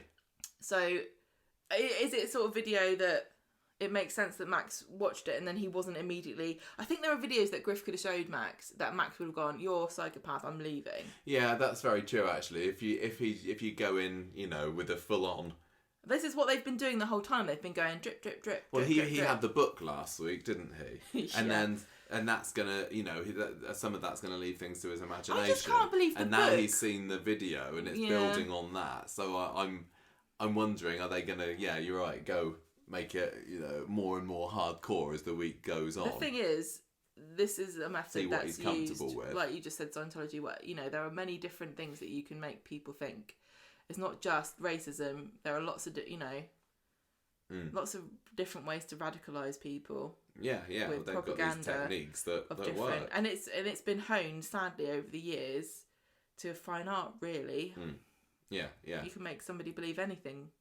I guess. Yeah, and Max is in a very vulnerable position. Like he's obviously this was all set up because to make this story feel more realistic. But in recent weeks, like when he was wrongfully arrested and he was accused of being the troll and everything, thinking that nobody believes him from yeah, everybody. Exactly. So it all works. Anyway, so Griff, Max needs to go to school now. He's like, I need to get out of here. I need to go back to Peru. Oh, but it's very telling. Griff's not going around talking to really well-adjusted, happy people living their best lives with a happy family. Yeah, well, they know the type of people that they should be preying on. Vulnerable people who are having issues. Yeah. This is like all the incel stuff online too. It's always people that are unhappy in some way. Yeah. And So they anyway, need somebody to blame it on. Max goes back to the Peru. Griff tells him just keep an eye out, you know what I mean. So back at Speed Dial, Max is there later, and he's being a dick, Tyrone. He is a little bit, isn't he? He's like, yeah. right, I've seen the video now. Yeah, he's being a bit off with him. Alia clocks this and then confronts Max in the kitchen about what's going on, and he's like, "Well, it's because of everything that's been going on, and because of you, Lauren's now not talking to me. I'm also mad at you for being on Darren's side and backing him up." Yeah. And Alia says, "Well, yeah, I am backing Darian up over what happened the other day because it was the truth, not because we're both Muslims. I saw him and he was just being nice to Lauren."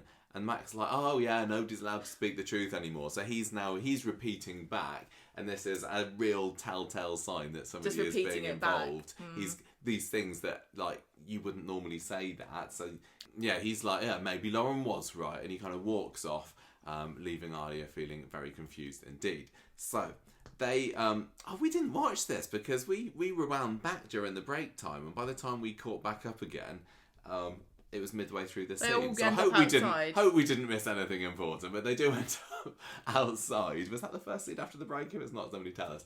And Max doesn't want to talk to them anymore. He says to Alia and Darian, "Just leave me alone, get away from me." And Darren says, "Well, I'm going to make this really easy for you." He stalks off in one direction. Stop calling him Darren. Darian. I said Darian, sorry. Alia is left alone and like, "Oh, I've lost 2 waiters now. What am I going to do? Good job I employed 2, but, it's careless to lose both of them on the same day." So Alia comes and finds Shona in the cafe later. Very handily, David is there because, he had to also learn this information. And she tells him about what's been going on, how Max has been saying some somewhat racist things about how our lot stick together, and David's like, "Well, I hope that Max didn't mean it that way, but I will have a word with him at home." And already, he had Peter last week telling him that Max is being involved in some shady types, and now sinister lyrics. There was so many sinister lyrics in that gig, and now Alia's saying this, and David's still, he's being a little bit like dense.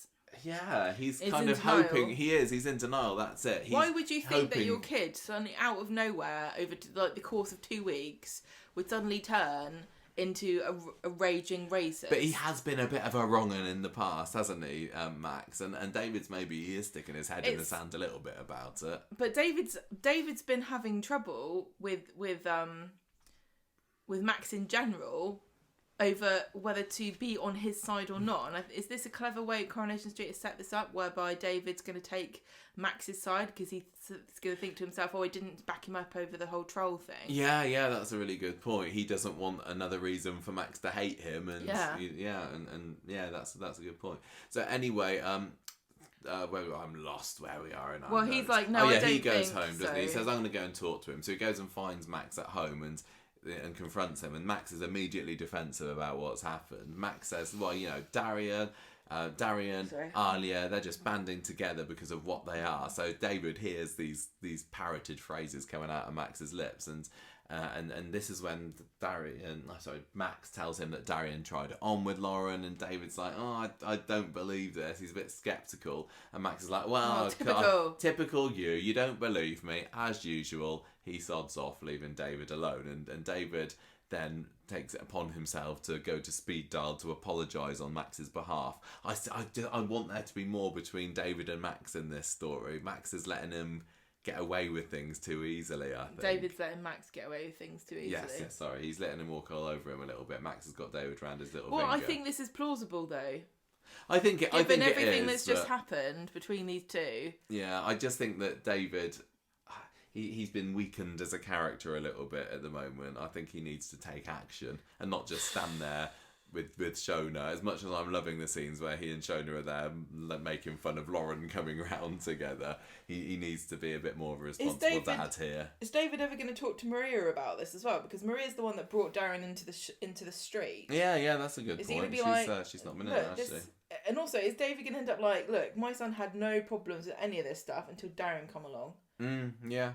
Is David going to turn into a racist? Probably not. the fact that Max went to David, or they stick together because of what they are, and David didn't go, no, hang on a minute. Yeah. David kind of went, makes sense to me. Not quite that much, but he should have challenge probably. It, did he? I don't remember. I can't. Maybe he did, but Max was able to walk past him and go out the door. And if David had been, I'm not gonna, far be it from me to criticise people's parenting techniques, not being a parent myself, but I think I think I would have said, David, you're his dad, you're the boss, and you need to make sure he knows that is not an acceptable thing to say. No. Anyway, maybe that's to come next week. So he goes and says sorry on Max's behalf to Alia, and Alia's just reiterating how dodgy Lauren is. Then we cut to Max in Griff's flat again. Spider's there. Right, he's here for the end of the week, looking more and more uncomfortable as the scenes go on. Oh, how do I get myself into this mess? Just get me down in a tunnel or up a tree or something where I'm happy. What would Auntie M say if she could see me now? Oh my gosh, yeah. She'd be, I'd love it. She'd go, Spider, Jesus was a man of colour. I can't believe you're being racist. I don't think Emily Bishop believes in anyone but white Jesus. I think you're right. Yeah. Right. So anyway, Griff recruits Max to help him to do some social media promotion things. So I was saying last week that he's going to get Max involved in video making. Griff's obviously got the skills for audio visual because he made this very persuasive video. Well, yeah, I know, but he doesn't know how to put it on social media. I think that was the thing, isn't it? It's more about the social media side. I'm guessing Max is going to make a little trailer. He's going to open up his iMovie and says, do you want to make a movie or do you want to make a trailer? He's like, oh, trailer, please. Griff's speech at the community centre. I want to know what Griff's talking about because as far as the wider world is concerned, he is just really into environmentalism, isn't he? Is he going to be talking about saving the planet? Is he going to out himself as a racist or what? Well, yeah. Or is this is this a race? It's going to be a racist speech, or is this going to be a environmental speech? I'm really interested to know because obviously if he's been able to book a gig at the community centre, and I know Yasmin's not in charge there anymore, maybe it's another massive racist who's taken over it, but he's clearly saying this is a speech about such and such. This is what I said last week. Remember what I was saying? Well, no, not last week, but when we had the gig storyline, and it's all about how there's a lot of stuff to do with your homeland and purity and environmentalism and fascism, and it kind of there is a link there, especially if you think about what the Nazis were like and how. Think about all those propaganda posters of like wholesome Aryan youth standing with their cheeks pink in the wind, with eagles soaring past, with beautiful, mountain vistas behind them. Yeah. There's a lot of that in Nazi imagery. Yeah, there is. And what's it, Lebensraum, Lebensraum. living space. Yeah. For them to like expand. I taught my children that word last week in my history lesson. Yeah. But not. For good reasons. Yes, as part of context. Is Griff going to be saying, well, just going to talk about supporting your community and all the community sticking together, but the subtle, there's the going to be some subtext in there subtext, is isn't the there? Community is us white people. Are any people of colour going to turn up to this speech thinking, I want to save the planet? And what's his reaction to that going to be? I don't know. I'm really fascinated. Are we going to see this? Are we going to see this? And are any of the other? Well, I'm sure we will. If he said it's at the community centre, I'm pretty sure we'll get to see it because they got the set there. If they just said it, somewhere in town, I think maybe not. I think there's going to be. It's not Chariot Square, to be honest. Is there going to end up being a bit like a kind of weird similarity between like the Richard Hillman thing, where Audrey knew what he was up to, is Alia going to know Griff's a racist?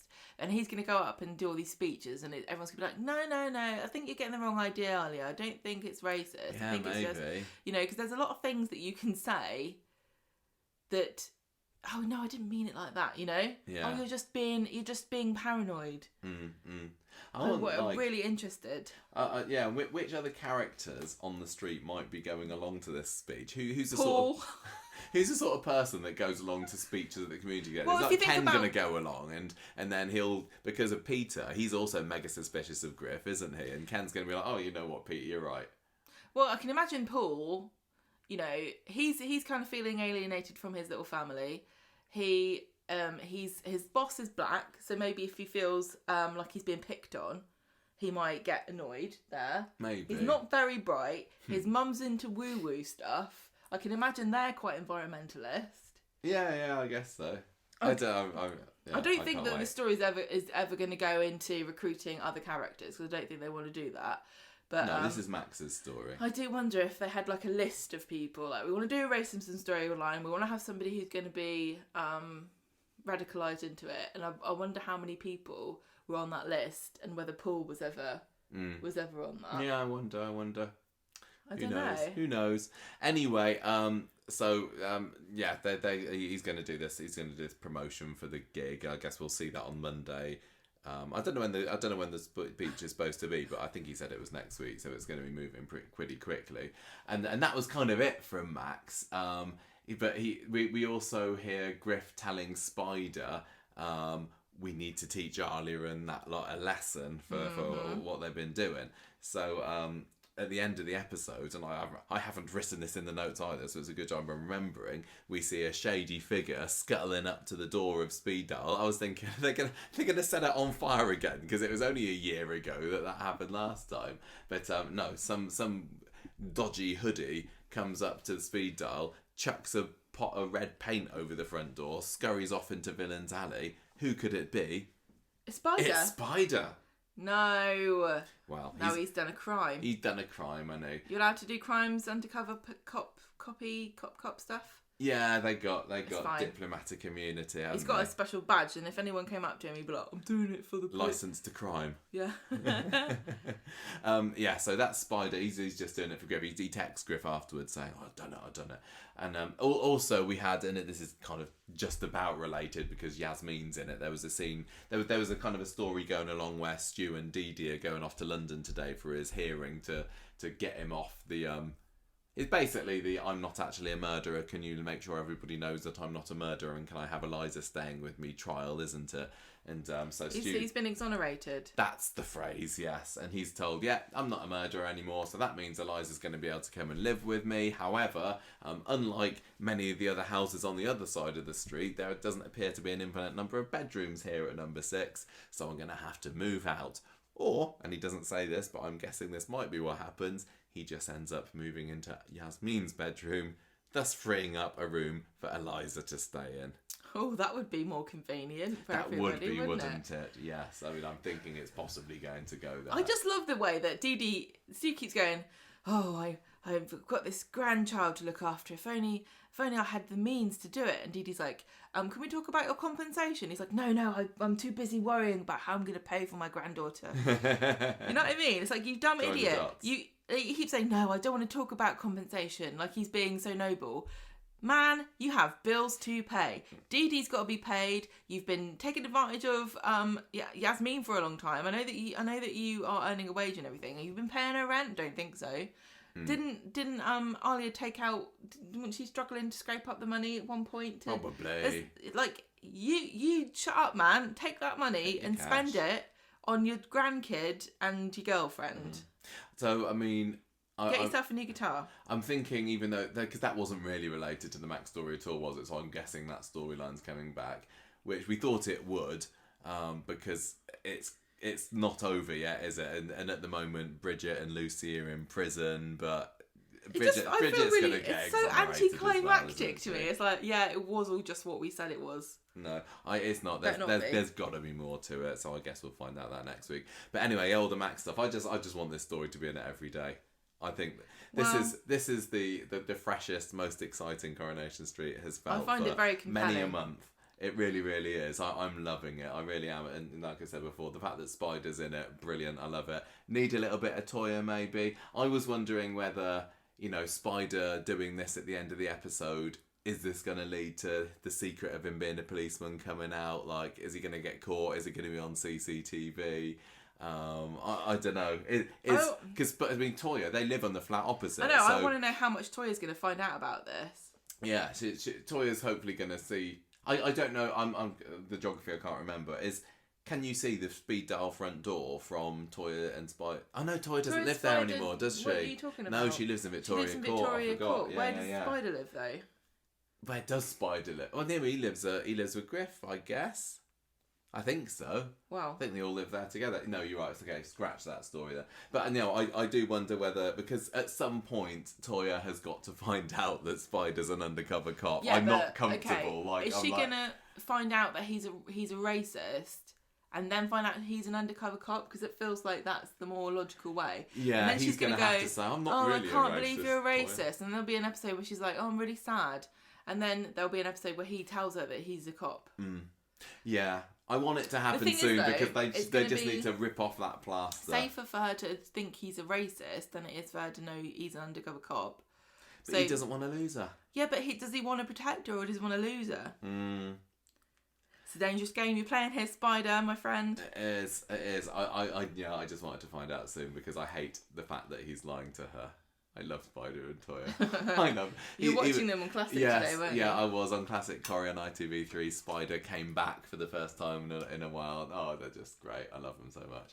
So maybe there's more of that next week. I think we kind of discussed everything else as we've gone, really. But yeah, Paddy Beaver is doing such a great job. I'd like to see how really convincingly tough he can be, because when he was doing his Tony Soprano act, when he was like, yeah, just apologise to her. He can do kind of the smiling, threatening quite well, but can he actually be, proper threatening? I don't know. Well, he was just been beaten up by kids last week. Was he? Oh, yeah, he was, wasn't he?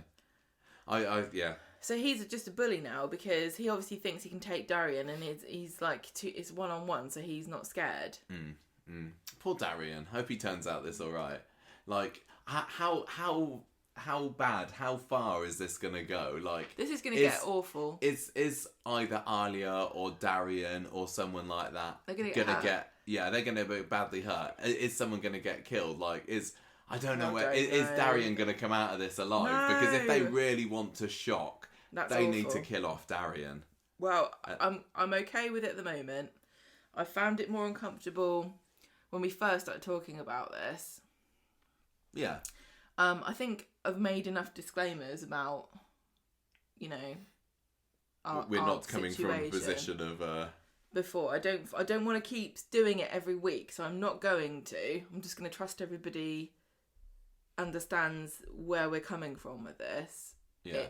It's easy to make this into like a fictional fantasy scenario where no one really gets hurt in reality, but we know that this happens all too often in real life. Yeah. And we've been very light-hearted talking about it and very excited because we're enjoying the storyline. But enjoying the storyline and thinking racism is good are two different things, okay? Yes, we don't think that. Right, okay. I'm not going to keep saying it. No, don't. Please don't. Sorry. No, it's fine. I think it's worth saying, but yeah, we don't need to say it. We're not going to say it every single week. How do you think Coronation Street is doing with this racism storyline compared to others? This racism storyline knocks every other attempt they've ever made completely out of the water. It does so far, doesn't it? And we're only a couple of weeks into it. It's because it's centred around a white character, not around a character of colour, because I don't think it's fair to do it that way round.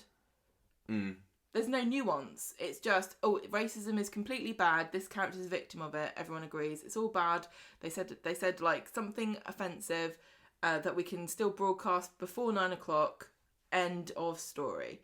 Whereas this is like really sinister, very uncomfortable, very realistic. Yeah, it is. You're right. It is not. There's more to say about a white character turning into somebody who's radicalised to be racially to be a racist than there is about being the victim of racism. Because honestly, it's also, I mean, it's depressing. This is going to be depressing, but just seeing the Baileys just being like poor Michael and what happened to him, and then Grace being, you know, banged up in the bloody supermarket, and then Ed having somebody say that, it was just horrible. But then it also kind of like went. Then he confronted them, and everything was fine. Yeah. And it's not realistic. That was it, and it was over and done with all of those Bailey racism storylines. And it made within people like a smattering of episodes. And it really made people get fed up with the characters. Mm. And it didn't feel like much of a story. It was. This story is. And we said this before all the way through about these racism storylines. They're taking a character that you don't necessarily dislike or hate, and they're turning them into somebody who's saying things that you don't want them to say, and you don't want to hear somebody say, and nobody would ever agree with this character about what they're trying to say. And you've also got sympathetic characters in here like Alia and Darian, who are the victims of what's going to happen. I feel like. Yeah, it feels like that way. And we're watching it build up. We're not just seeing a man come in to a party and say a horrible word to Ed Bailey that he overhears in an episode. Yeah. We're seeing the whole entire backstory as to why this guy's come in and thought that was something that he could say. I just had another thought as well. I'm wondering whether Daniel's going to get involved with this at all, because Peter is a massive racist. No, just because Peter's on the sidelines of this story. He's a Barlow. Daniel's a Barlow. Daniel was Max's teacher who pushed him down the stairs. They're kind of enemies, and could Daniel end up coming in and being the one to rescue Max or kind of mentor him? Too complicated. I don't think that would be too complicated. It's possible. I don't know. I think they don't want to bring too many people into this storyline. There's a lot of people that are more involved. For example, I really think Maria is more involved in this because all the racists know who Maria is because of the stuff she was doing with refugees, and also the fact that she brought Darian in. Is she going to start getting involved and trying to help Darian out a bit if he becomes... Yeah, she's been strangely absent. And like this red paint now that's been thrown onto Speed Dial, it's going to be very obvious, I think, that it's related in some way to the friction that's been going on between Max and... Yeah, I mean, clearly Darian. Max is going to get the blame for and he it, didn't do it, so that's going to alienate him and he's already been blamed for things that he didn't do. David's probably going to believe that Max did it as well. Yeah.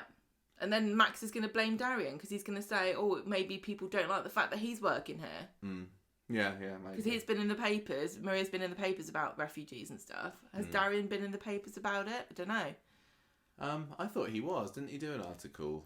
Max did an article with him for a school project. Oh, yeah. He was interviewing him and stuff. I wonder what Griff thinks about that. Okay, we must move on because this is turning into a very long street talk. We've only done 2 stories so far, but I don't think there's going to be a whole lot to say about the rest of the other storylines, including the next one. So, Summer Baby, Gemma, over to you. On Monday, Summer's packing. She's moving out. Oh, yes, that happened this week, didn't it? She's popping folic acid. Billy comes in. And are you really sure you want to move out? I'm going to be so lonely here. Billy on Monday, honestly, he was the worst. Like, I'm so sad. Is it me? Is it because I'm so overbearing and... Is it because I made you... And controlling told you not to have an abortion? Tracy's also trying to stop Amy from going, but her mind's made up, and she's like, this situation about the bathrooms is utterly ridiculous. Need to get out of here. Todd comes over, learns that Summer's moving. She goes to get her pump fitted. Pump? No, not a heat pump. Her diabetic one. Billy has put out that Summer didn't even say goodbye. Tracy's going through Amy's boxes. She finds a load of her stuff. She's like, you're not having this. It's obvious that Tracy's just really upset that Amy's flying the coop. She'd already done it a bit before, though. So, yeah, a little bit. Well, there were some kind of sweet scenes, weren't there? With her breaking up with the family and everything. Tracy's like, goodbye, and then it's just Ken and Tracy, and Ken's like, she'll be back. I mean, you didn't get rid of you for very long, did I? Billy's with Todd in the pub later. Billy's saying how pushy and overbearing he's been all this time, and I wonder if someone wants to get away from him. Then we get the teens arriving at the flat with their boxes. What a bunch of cookies they are. Imran's not even cold in his grave. Toya's barely left the building and they've moved in. A Yeah. bunch of parasites. Yeah, checking, finding if Toya's left anything in the flat that they can claim. Any Oh, look, there's a frozen veggie lasagna stuck in the ice at the back of the we won't freezer. have that. Ken can have that one. Yeah. Let's give that to him. Yeah. Summer's like, yay, how amazing. Then we have a chat around the bar with in the very Oh yeah, first. that was a nice scene. That was Tracy, Jenny, Glenda, Kevin, and Tim talking about Amy moving out, and they're all about. They just kind of go, oh yeah, when teens leave and everything, chit-chat. and Jenny's saying, oh, I couldn't live with a teenager, and that was when Glenda had that joke about, oh, I couldn't have kids. Yeah, that's right. I couldn't have kids with my first husband. And somebody says, "Oh, were you sorry? Have you got medical conditions?" And she's like, "Oh no, we just one look at him, and I couldn't bring myself." That was a #classic Corrie scene. That was where nothing Really much was. happened, but there was a funny little bit of banter Spot of between the colour. characters. Yes. Todd brings some helpful kitchen bits and bobs round and has a private word with Summer. Amy takes a hint and leaves them, and Todd tells her Billy thinks she wants to leave to get away from him and he's really upset. It's true. Well, guess what, Todd? He's a grown man and he should manage his feelings without a teenage girl getting involved. How Tell you about what, that? I've just realised that's just come to me. Did Summer bring Summer's robot to the new flat? She's like, I haven't seen it. I really want to bring my robot, but I don't want people to think I'm weird. And also, every time I say to people I built a robot, they get really excited until they find out it's just made out of biscuit tins. I really hope that Summer's robot is there. Where's Summer's robot? Do you think that Billy's just sitting alone on the sofa and every so often he looks at the robot and goes, oh, Oh, Summer's robot. Dead. Summer's robot cannot wait for Summer's Summer robot is not here at the moment. to create a robot army from her womb. So, Tim brings Tracy over a drink because she's upset in the pub, and she's like, "Oh, I'm the only woman left there apart from Daisy, who's also a woman, but she's a squatter, so it doesn't count." And it feels like the end of an era. She has a few nice little reminiscence bits, doesn't she? She says, "Oh, it used to be me and Deirdre and Blanche, and Ken was the only guy there, and now it's all just now it's like, all yeah." Oh, and I remember when I killed Charlie Stubbs with a statue. Memories. Classic era. Summer goes back to the old flat for a last supper with Billy. Yeah, so literally all his whinging and whining through Monday's episode to worked, placate him. and she doesn't even have a first night meal No! in her new flat because What she a has to div. she's placate her dad. Right, Wednesday, first morning in the new flat, Amy and Jacob have been trying to make their own little baby they can sell, I think. Yeah, they've been noisily bonking in the flat. Jacob makes a fry up. Summer's like, no thank you, because she's still preggers and morning sickness. Tracy comes around with a big black bag of Amy's old teddies from the loft, because she also can't let go. Jacobs goes to see Summer in the break area at work and asks her how she is because she looks really sick. And he says, you should go home and I can do your work for you. What do you even do around here? She's convinced, and he tells her... What does Summer do at the factory? What does anyone do at the Does she factory? do? He tells her she should tell Aaron about how sick she feels. And he says, no, I don't want him to know, because then he'll... She says that. I don't want him to find out, because then he'll intervene, and I want to sell my baby so his dad can go to rehab.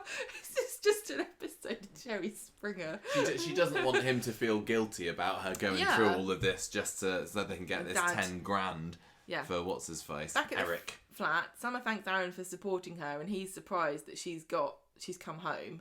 And Tracy comes over because she wants a girly night in, and Amy's like, oh my god, I'm sorry, my mum's here. Aaron comes home from work later on, and Summer admits to him that she's been feeling pretty rough, and he says, I'll support you, whatever you want, no matter what. Which I think just involves ginger biscuits. Well, here's a tip. I heard that the now Princess, what's her name, of Wales, used to eat lavender biscuits for her nausea. Oh, there you go. But she had a very serious medical condition, so... I don't Summer's think the probably biscuits got a serious made that medical much of a condition dent. in there somewhere. Friday, Summer and Aaron are meeting up with Esther and Stu Not later. Stu, Mike. I've Mike. written Stu, clearly not. So they are like, oh god, it's a mess here. Let's meet them somewhere else because they're coming around the flat.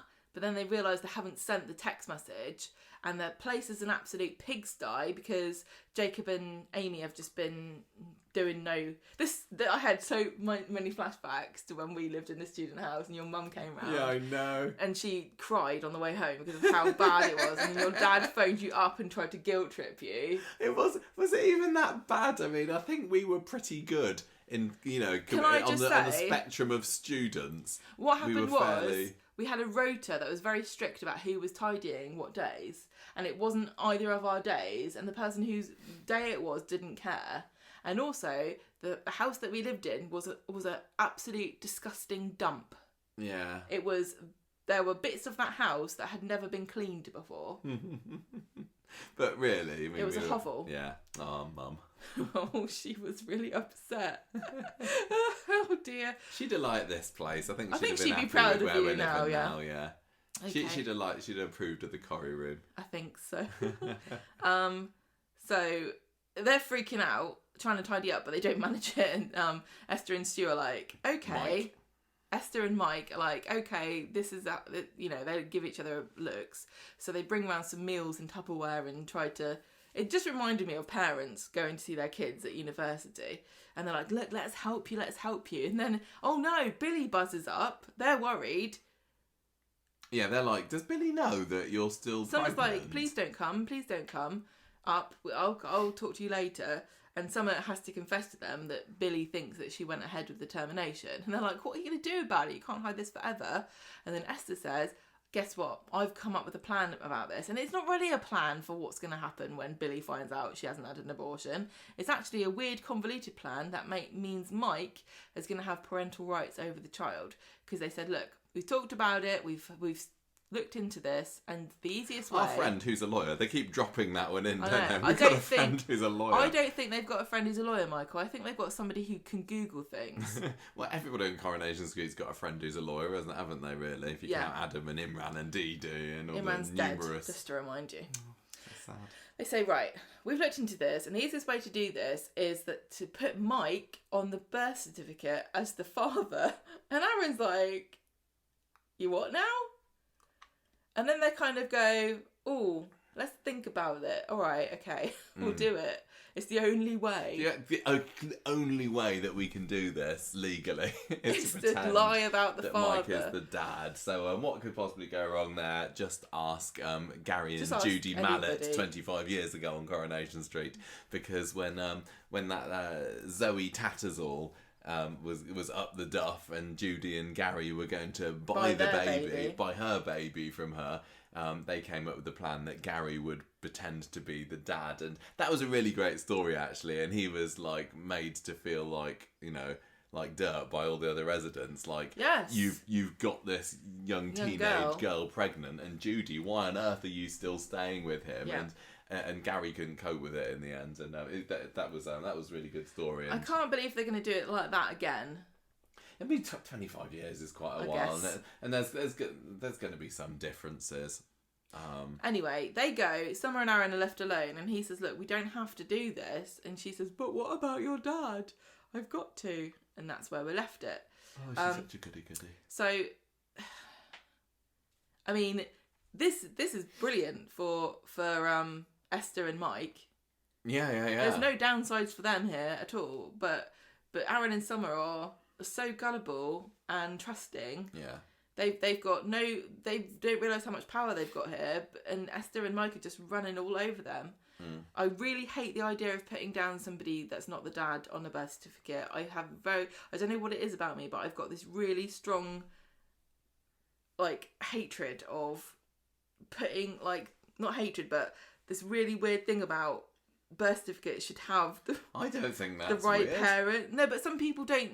I don't know. Some people have different ideas about it, but I think it's because of medical reasons. I have a very good reason to have a very strong reason to want to know. I know, it's very important for your medical history, if you have something that turns out to be wrong with you, to know what your parents are up to. Yeah. You can't just make it up. Of course, yeah. No, I think it absolutely. But I think people are a bit fast and loose about it sometimes. People seem to be a bit like, well, whatever. I don't care. all the time now I'm still wondering where this is going to go. I still think that she's going to have this baby. Is Mike actually going to be on the birth certificate, or, you know, and is then Aaron, I think Aaron's name is going to be, you know, is going to come out that the baby's Aaron's. Can you change it? I guess you can, can't yeah, you? I think you can. Because otherwise there'd be no point in having a paternity test. Yeah. I guess that's the trump card there that Aaron and Summer will always have in their back pocket. If everything goes wrong and they want the baby back, they can just say, because Mike and Esther, although they are running rings around Summer and Aaron here, they are also setting themselves up for a fall. Because as soon as the DNA test gets done, they're just going to be exposed, aren't they? Yeah. And also don't know what the legal ramifications of any of this are, because of what. Who was saying they were going to report them to the police? Billy? Mike, I'm pretty sure Paul? he said... Somebody said they were going to Probably report them to Paul. the police for trying to buy a baby. And I was like... I'm sorry, I've watched Coronation Street for too long. This is a crime? What do you mean? You can't just buy a baby? Oh, gosh. Yeah. Because I know that even with surrogacy, you can't actually really give somebody money for having a child. No.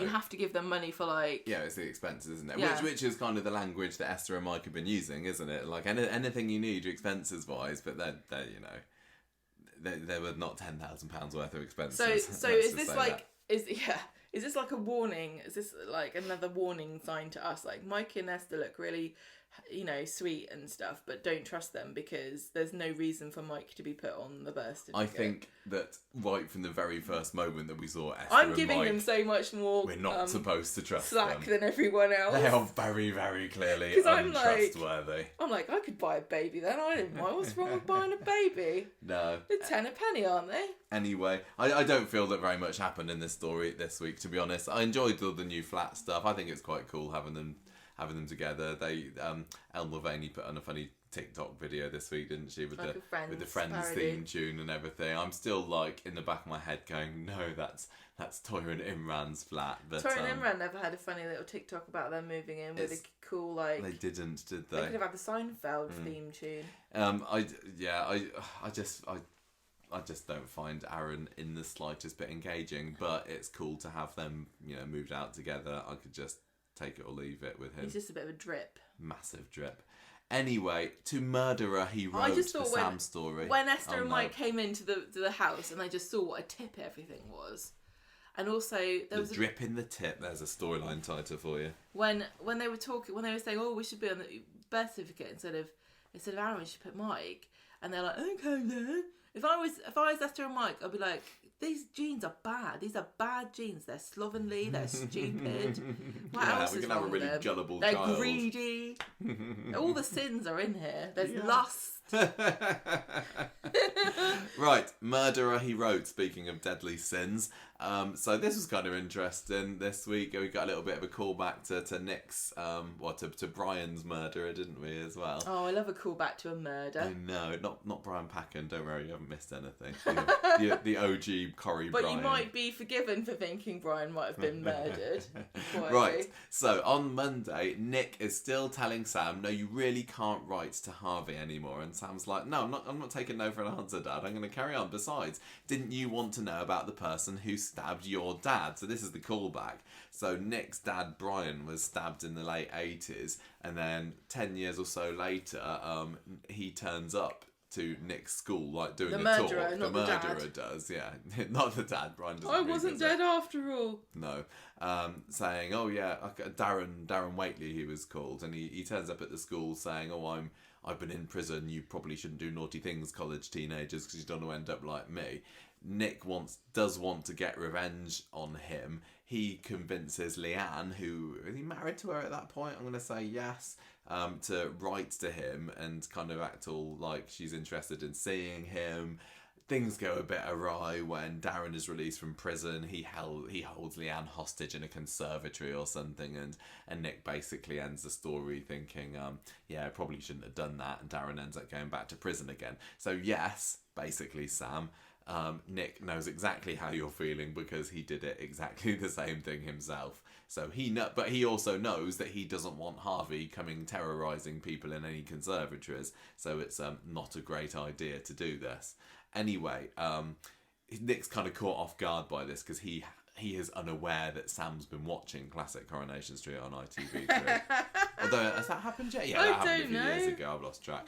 Anyway, Leanne says, look, maybe we should think about letting Sam talk to Harvey. And Nick's like, no, he wouldn't cope. Come and face to face with his mum's killer. What are you on about? So Roy then comes along, and as the voice of reason, Roy, who can say no wrong, he kind of gets thinking, when Sam explains to him what's going on with Harvey and everything, Roy's like, maybe this isn't such a bad idea, because Sam has been reading up into this restorative justice thing, which is not the first time that the Platts have been involved with this, because obviously Gail and Michael Rodwell got together through this very programme. Weirdly, this hasn't been brought up at all this week.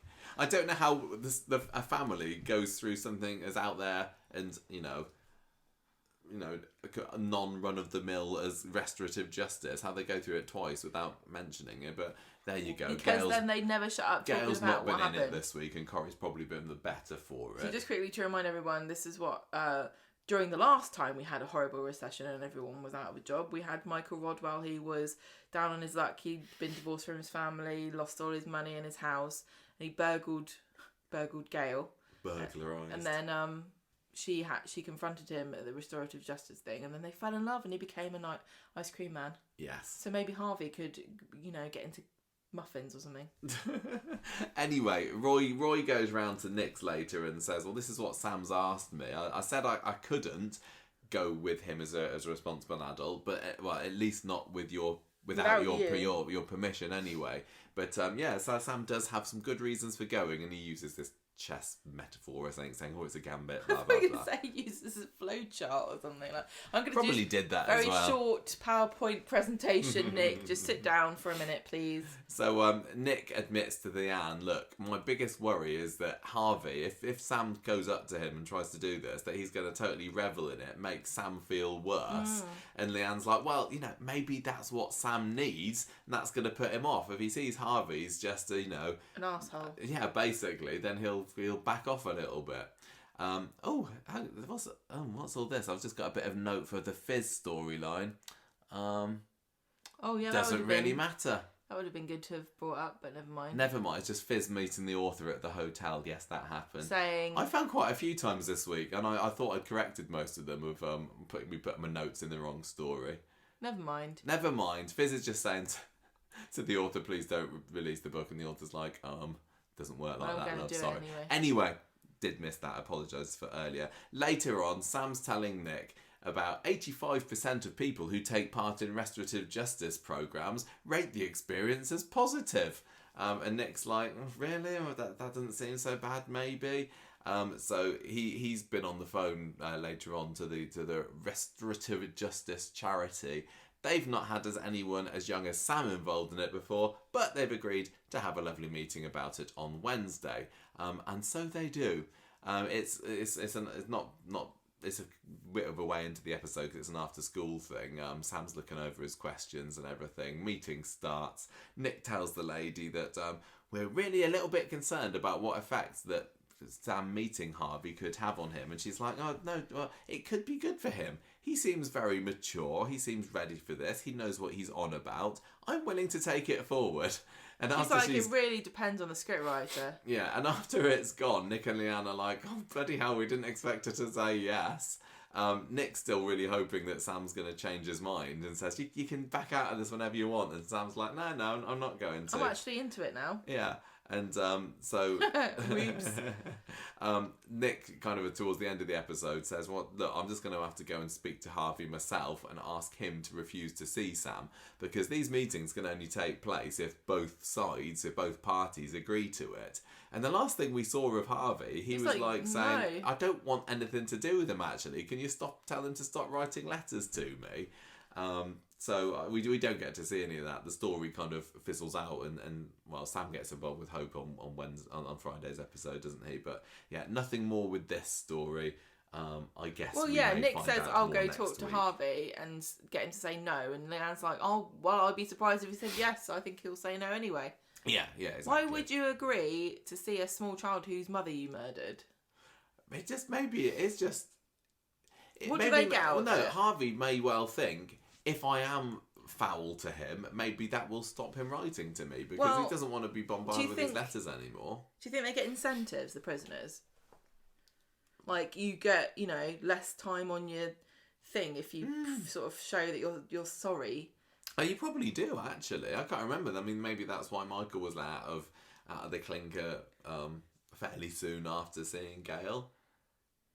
That would make a lot of sense. Then maybe, well, I don't know. I guess we'll have to wait and see. I can imagine it knocking some sense into people. Yeah. But I can't imagine somebody agreeing to do it if you're a criminal. If you're a nasty piece of work, and like Harvey definitely is. He's naughty, isn't he? You could have ulterior motives for it. I found it interesting how I did like how the women agreed to let Sam do it, because he is very mature. Jude's doing a great job with this story.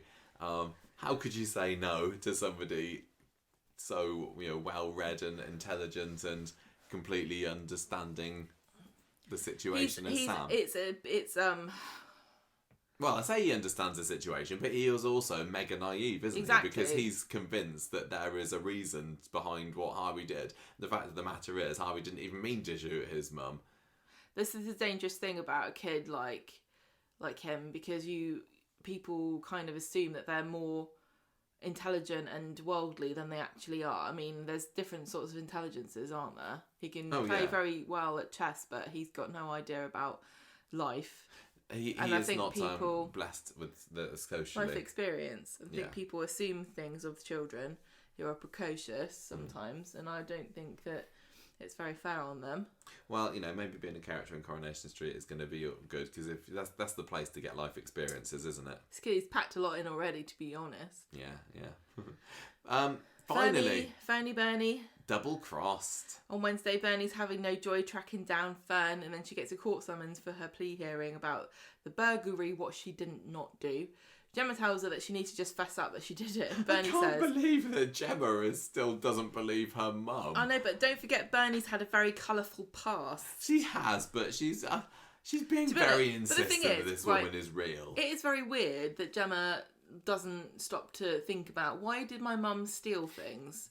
Because it kind of being treated as a joke by everybody in the story, like, oh yeah, she's such a tea leaf, she's always robbing jewellery shops. This is a very serious crime. I know. And Bernie, Fern, stole, that would have been, if she cleared out that whole shop, hundreds of thousands of pounds worth of things. I can't believe she's on bail. I know, right? I know. And the other thing is... No, she's not on bail. Oh no, sorry, Bernie's on bail, isn't she? Yeah. Fern's, who knows where. Bernie's on, yeah. I can't believe also Gemma does not have any guilt about this, because really, Bernie's living with this family of children that Gemma's decided she's too good to earn money for by pimping them out and doing advertising. So her mum's turned to crime, and Gemma's going, oh, mum's so funny, she steals things from shops and she won't admit it.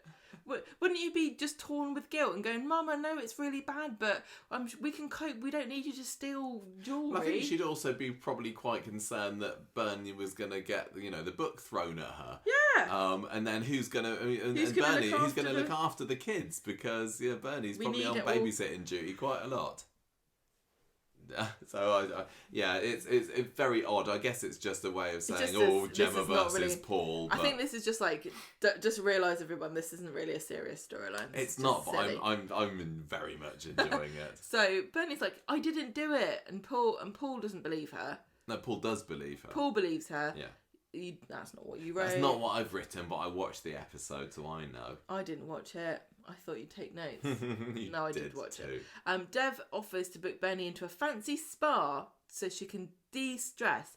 And it's worrying to me how similar that word is to distress. So she likes the idea, but she's got a cunning plan. So she goes to the golf club that she knows that Fern frequents, and she's all dolled up. She's pretending to be Fern again. This could not go Wrong at all. She talks to the lady at reception. She's like, oh, I've moved house recently and I just want to make sure you got the right address. Can you just tell me what is written down? And she's like, no, you tell me what it should be and I'll tell you if that's what it says. And she says, no, you let me look. And it doesn't work. Well, the woman asked her whether she's Have you got any ID to prove like, who you are? no. She's like, ooh, I did go on a speed awareness course. Look. That's got to come up. That's going to be what catches her out in the end. Later on, Bernie sneaks onto the computer when the receptionist goes somewhere, and then a man comes over, and he says, what are you doing? Who are you? And she says, look, I'm Fern Linden. I'm just looking up something. Don't worry about it. And he says, you're not Fern. I'd recognise you if you were, because Fern's my ex-wife. Oh, that was a great twist. I loved it when that happens. It's obviously, yet again, massively coincidental, but I had no idea where this storyline was going or that he was going to show up in it. So, yes. So she says, look, I want to know where Fern is, because she was telling me that she's got a yeast infection that I get or something, and I need to talk to her about it because she's got a cure or something. And I was like, that sounds like a load of crap to me. And she says, yeah, okay, it is actually. I'll tell you what really happened. And he believes her. He says, yeah, I believe that because Fern's a liar, a cheat and a con artist. And she dumped me 3 weeks ago. She took my car, she took my savings, she took my mother's bank account, and she's left. And Bernie says, please help me. And he says, I won't give you her address for some reason. I can't remember what's going on here. So you told me that he said he wouldn't give her Fern's address. So Bernie goes to the pub later. She tells the twins what happened. Gemma doesn't believe her, but then Howard walks in and he says, I've had a change of heart. I'll come to the police station and I'll tell them everything. So on Friday, he comes round to number 7 to see Bernie. I guess they haven't been to the police station yet. No. And he says, I don't have any pictures of Fern because she took them all with her. What? This is 3 weeks that she's left him 3 weeks ago, and he's literally been left with nothing but an account at the golf course. Yeah. Then she goes into the kitchen because he wants a biscuit, doesn't he? And he looks pretty thrilled. I don't know whether you're supposed to think. I don't know whether he's dodgy or whether he's in on it. Is he dodgy or is he just a simple-minded man who likes the fact that Bernie looks like his wife and she also has biscuits? I don't know. As much as I'm enjoying this story, I can't say that I've been... This has kind of been my down story because there's been so much going on with Max and... This is too complicated for a throwaway storyline for me. It is a little bit. So, yeah, please forgive us if we get some details wrong or miss out something quite important with this one. Well, they go to the pub for a drink and Shona's like, oh, who's this?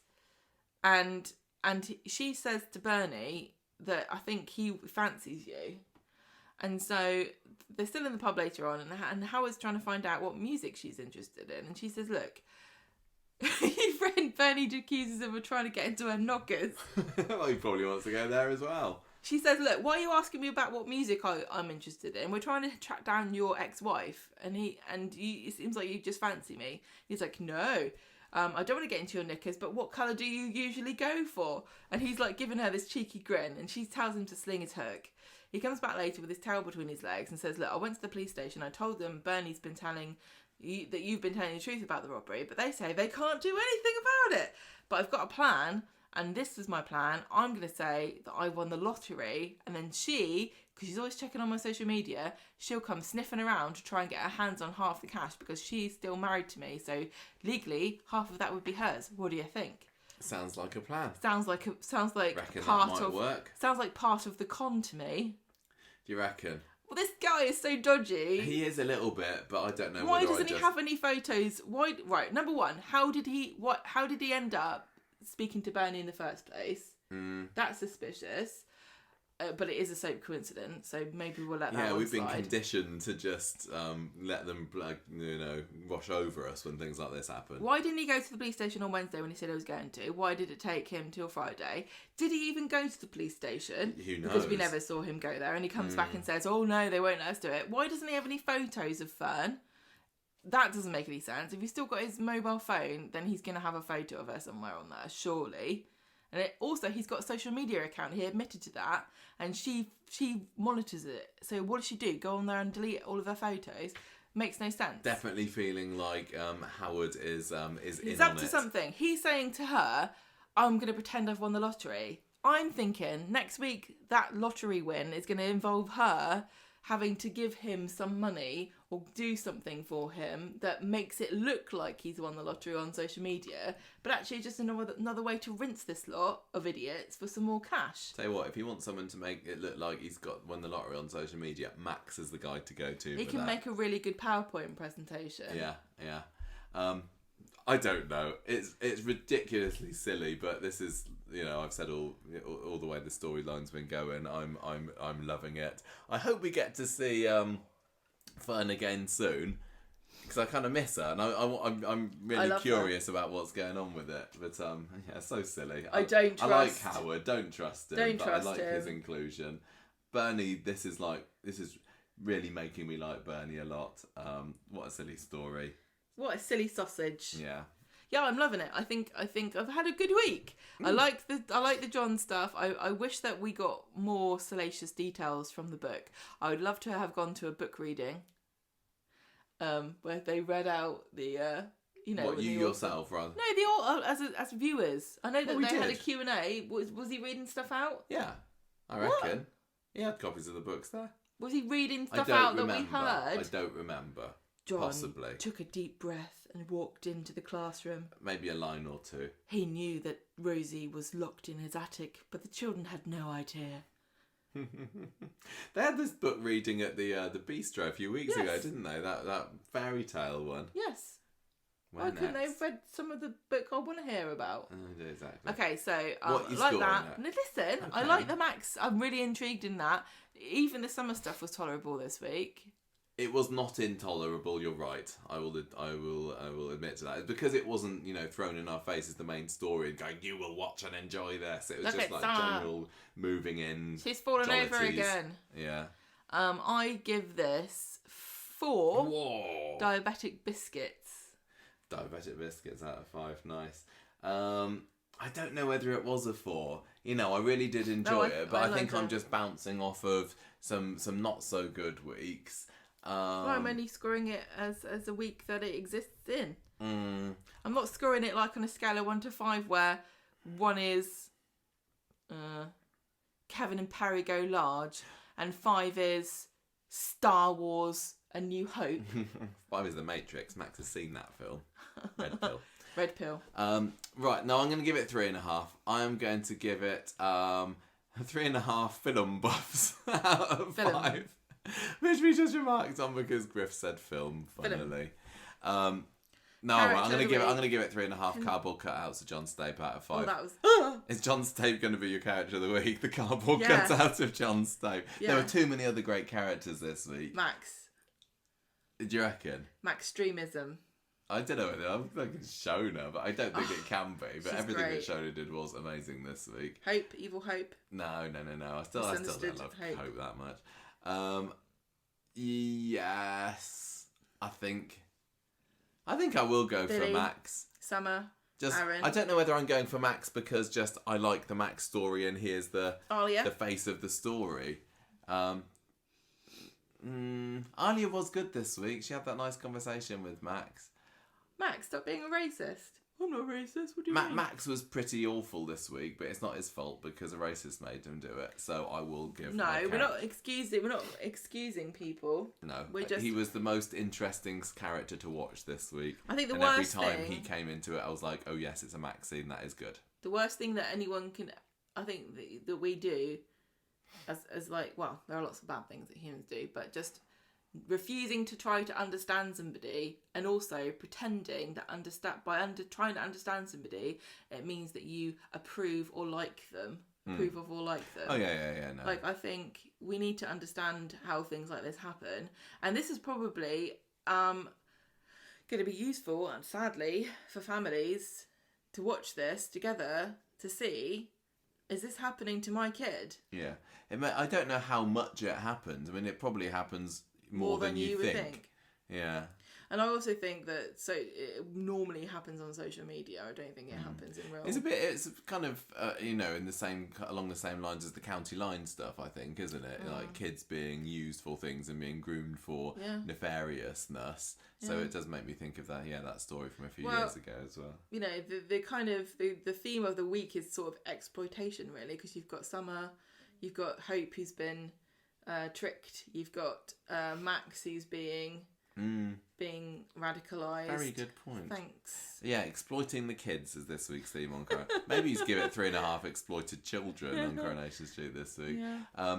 There are a lot of storylines revolving around kids, aren't there? Yeah, I mean, even the Stu storyline is about the fact that the poor girl was kind of tricked, even though they haven't really gone into it. Who, Eliza? Charlie? No. Who? Lucy? Bridget, the daughter, was kind of forced into being a murderer on the run for the past 27 years when her mum gave her no choice at all about whether she was going to confess to the crime that she just committed or make it worse by dragging the body into the woods and hiding it. Common themes indeed.